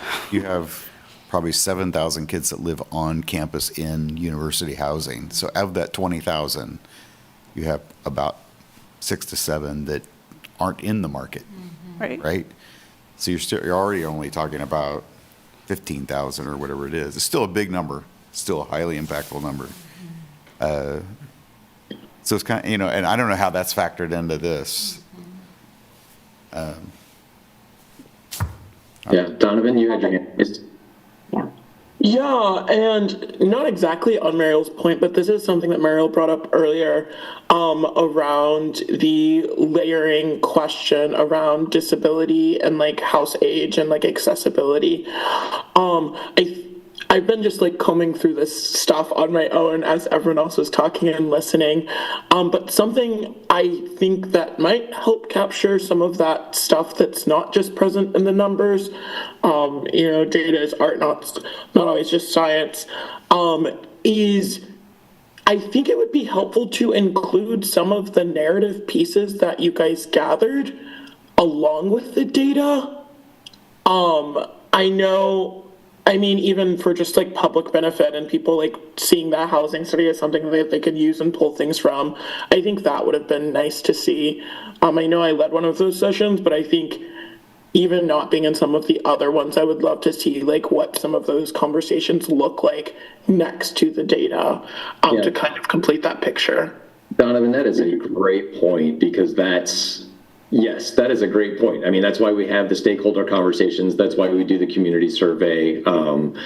The data tells a certain part of it. I think one of the things that has been illustrated from this conversation for this conversation is that data won't tell all of it. We won't have the data, the data may not exist. We may not have the scope and the time to dive into the data as deeply as you all want.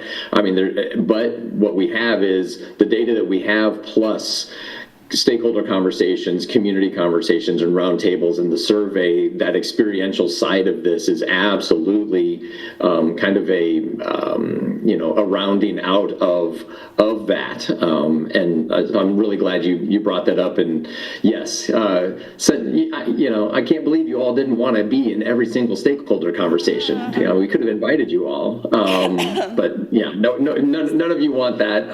But no, I know Jenny's been probably the linchpin in all of them, and these kinds of summaries, and using this qualitative experiential input that we're getting to help round out some of this data is exactly why we do it. So I appreciate you elevating that for us. Yes, ditto that. And I also want to add, just put a little plug, as many of you may know, the survey is still open for another 2 weeks. So if you have folks that you haven't shared that with yet, we've had amazing results so far. Over 1,000 people have responded just in the first couple of weeks. But please feel free to continue sharing that, especially with folks that may not normally be represented robustly in conversations like this. I'll drop a link in the chat. I don't know if you can. But if you can email it to me. Never mind. But We will the city staff has the link and they can share it. Is it, and maybe this is not our consultants, and that's okay. It might be a discussion they can help us lead, but some of the things that we're going to be grappling with as a body is, one, our state legislator is incredibly interesting in how they're approaching some of the policy. You all might know that our LIHTC funding is decreasing, sunsetting. That's obviously going to have an effect on the competitiveness of affordability projects. We also have some legislation being pushed through that could harm some of the more policy-driven tenant rights, education, things like that. I think as we're thinking about these conversations and what this housing study represents, we need to have a conversation about what is happening on the state level that could deeply, deeply impact our ability to move affordable housing and to ensure that beyond the units, right, because this isn't just a unit and dollars and cents conversation, it's also, we have older housing stock. So what does that mean for safety and habitability for tenants who don't own those properties, who are incredibly limited in what they're able to do? How are we utilizing what we're getting out of a housing study to help reinforce the need for education and policy that helps champion those who are in a very intense power dynamic, only amplified by state policy? Again, I don't know if that's a consultant conversation. Well, yeah, the way that we do, I mean, obviously state policy impacts, a lot of, it can impact funding streams, it can impact, the ability, eviction data, everything you just said, absolutely. And I think, while we don't, I think highlighting those, elevating those, as they arise, and as certainly as you're bringing to our attention things that are hitting the state legislature that are coming down the pipe, are we talking about, putting all that out there and trying to stop whatever's happening right now? That won't happen, but certainly elevating how these larger statewide policy issues do trickle down to states and nonprofits and individuals is something we can highlight, through this and often do. Yeah, and I think that'll be helpful to continue create. It usually is. We had a great conversation of doing a housing strategy in Charleston County, South Carolina, and right after we did their countywide housing strategy, one of the things we had been talking about was a piece of state legislation that they actually changed for the good to allow counties and municipalities to put some of their hospitality tax that they're able to collect and divert some of that towards affordable housing. And the county has decided to divert the maximum amount and start to put that to seed an Affordable Housing Trust Fund. So just as an example, a good example, I guess, of just something where we've seen, issues that were being talked about while we were developing that, kind of highlighted it as, hey, this is something that could be great. And then, they got to see, some success about 6 months later. So those are definitely things that we can talk about. Cool. Yep. And we'll try and maybe we can try and find some of those positives and not just all of the negatives that I'm sure are buffeting you all right now. Look at our state legislator. Yeah, state legislatures, I know. There's actually a really good bill coming up, so it's okay. Donna, did you want to say something? Thank you for actually bringing up that, Marielle, because I had a very timely interaction. And I know we're coming up with proposals that the city could take on that we can advocate for the city to do. And I would love if because specifically our legislature has like a huge thing with like preemption of like applying really bad blanket things that affects the things that the city is trying to do that are more applicable to like our circumstances and our community. And I think specifically on housing, one of the recommendations being that the city uses this kind of data and advocates on behalf of the really cool things that we're doing in the city, because there were several things that I thought the city might submit testimony on that did not happen, which has nothing to do with you all. But in the world of proposals, I think that would be a good one.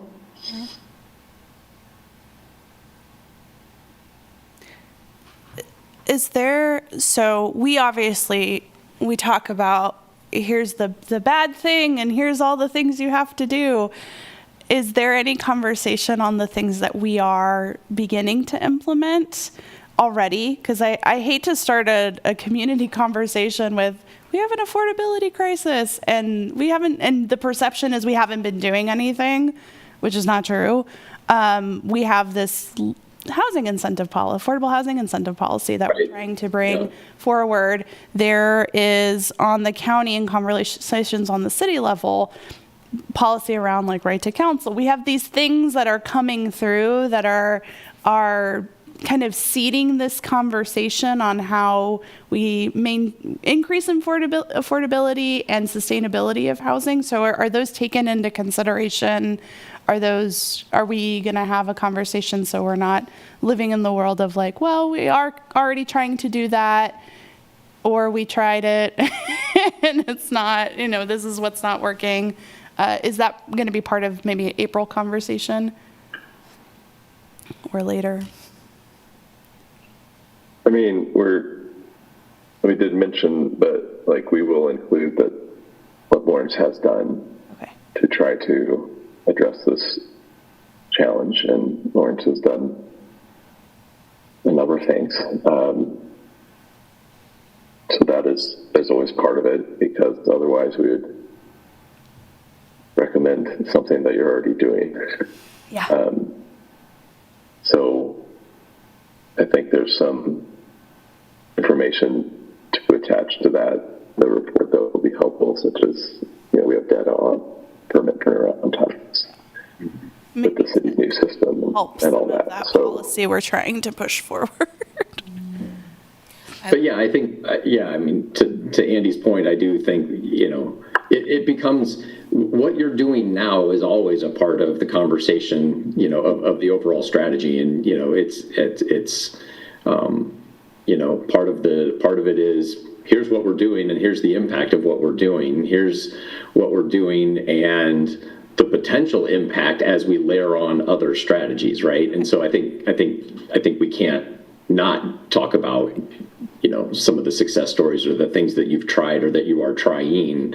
And you may try again if you're not doing it now, but you tried it because you've got other things that might be in play, or recommendations of other strategies that just might be, leveraged that you didn't have thoughts of and we didn't have on the table beforehand. So yeah, the short answer is yes.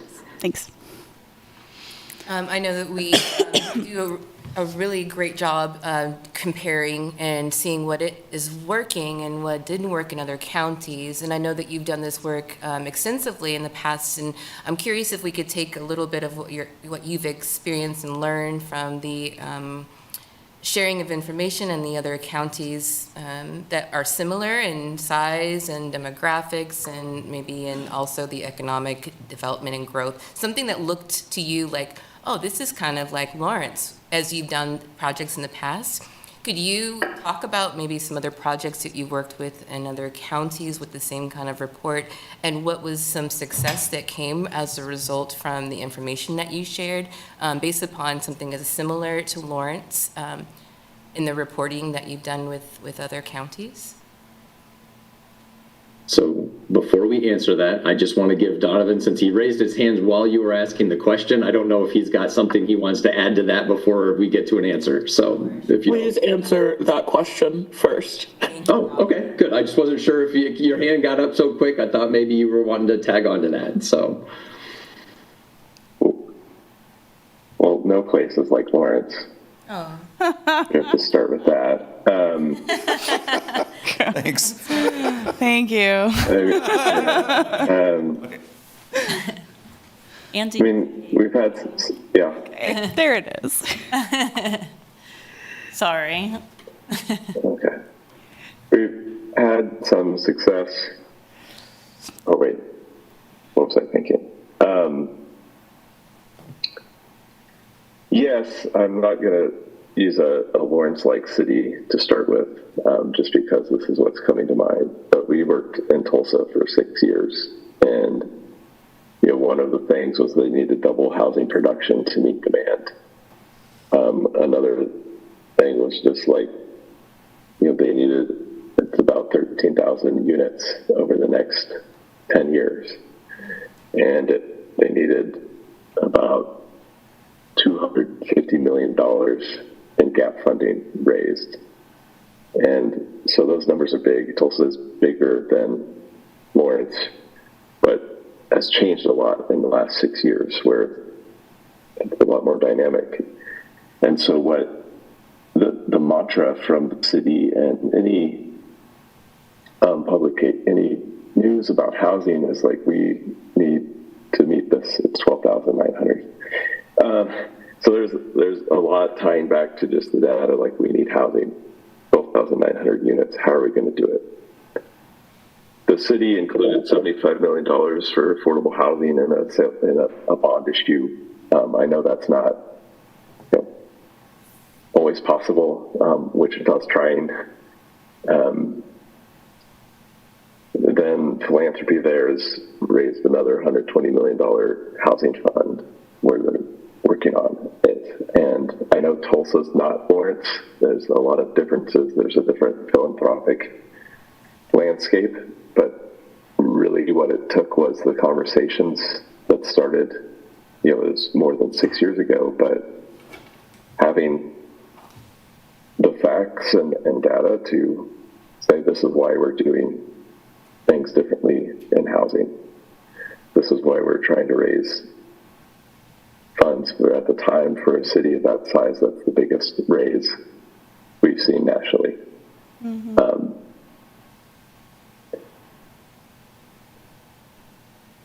So I think, and Justin and I didn't work in Blacksburg, Virginia as much. That's where Virginia Tech is. But that project was much more about development and even a specific site and pushing a certain product that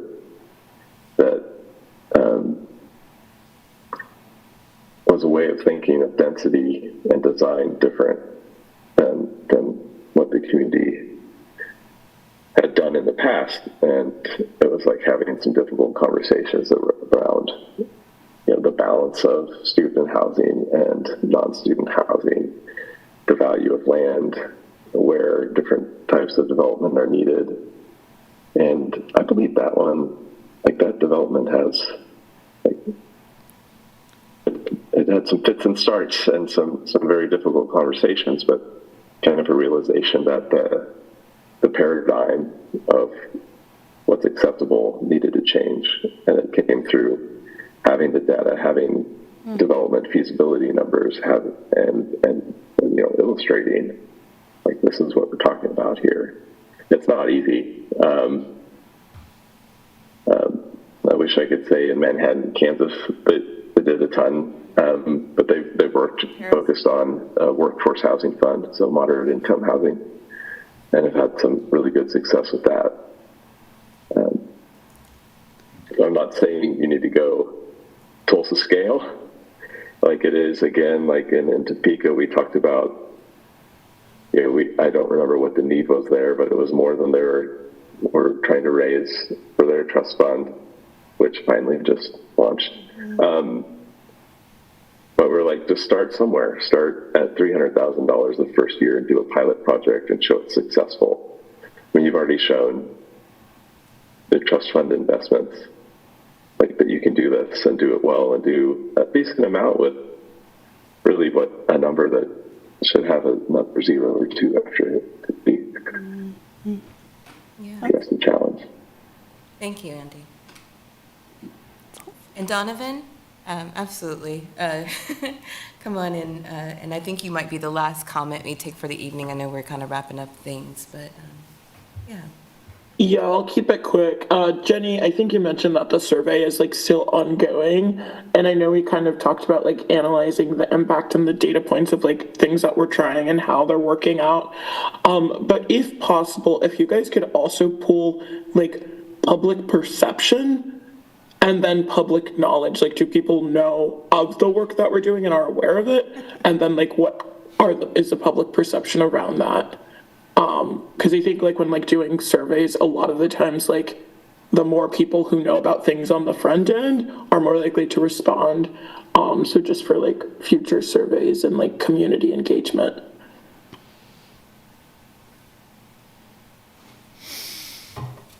Thanks for that. Leaning into my place for everyone trauma with that one. Okay, we left a lot of time for this discussion. It seemed like it was a good idea to bring us to the close. And I also appreciate the conversation, discussion, and all of the data, and all of the information that you shared with us. And I'm sure we'll have deeper discussions on a community level as well. This is amazing work. Thank you for your time and for all of the points of interest that you made with our community and asking these questions and gathering this data. I really appreciate it. We've been waiting for a comprehensive report like this for quite a while. And so I'm sure this is a start for many conversations to come, and including ours. Excellent. Thank you. Thanks for the interest. Yeah, this was a great conversation. Thank you all. Appreciate you. Have a good evening. Me too. Thanks. Talk to you soon. Thanks, everyone. See you soon. I see them in April. That's what the next. Yeah. Okay.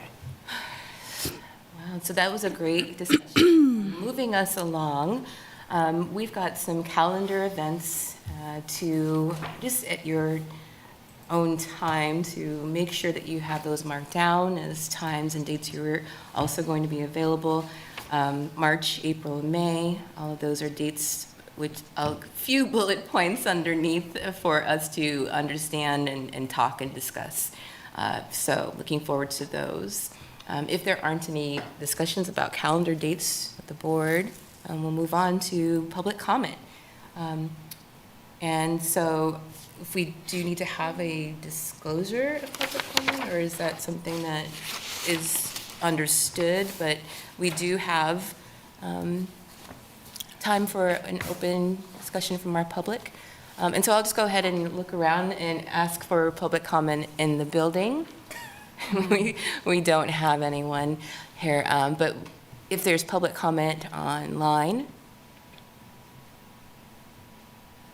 Okay, well, thank you all. I'm happy to give us a little bit of time back in this evening, and we will not need a motion to adjourn, but we'll go ahead and do that. I'll see you next month. Thanks, Donovan.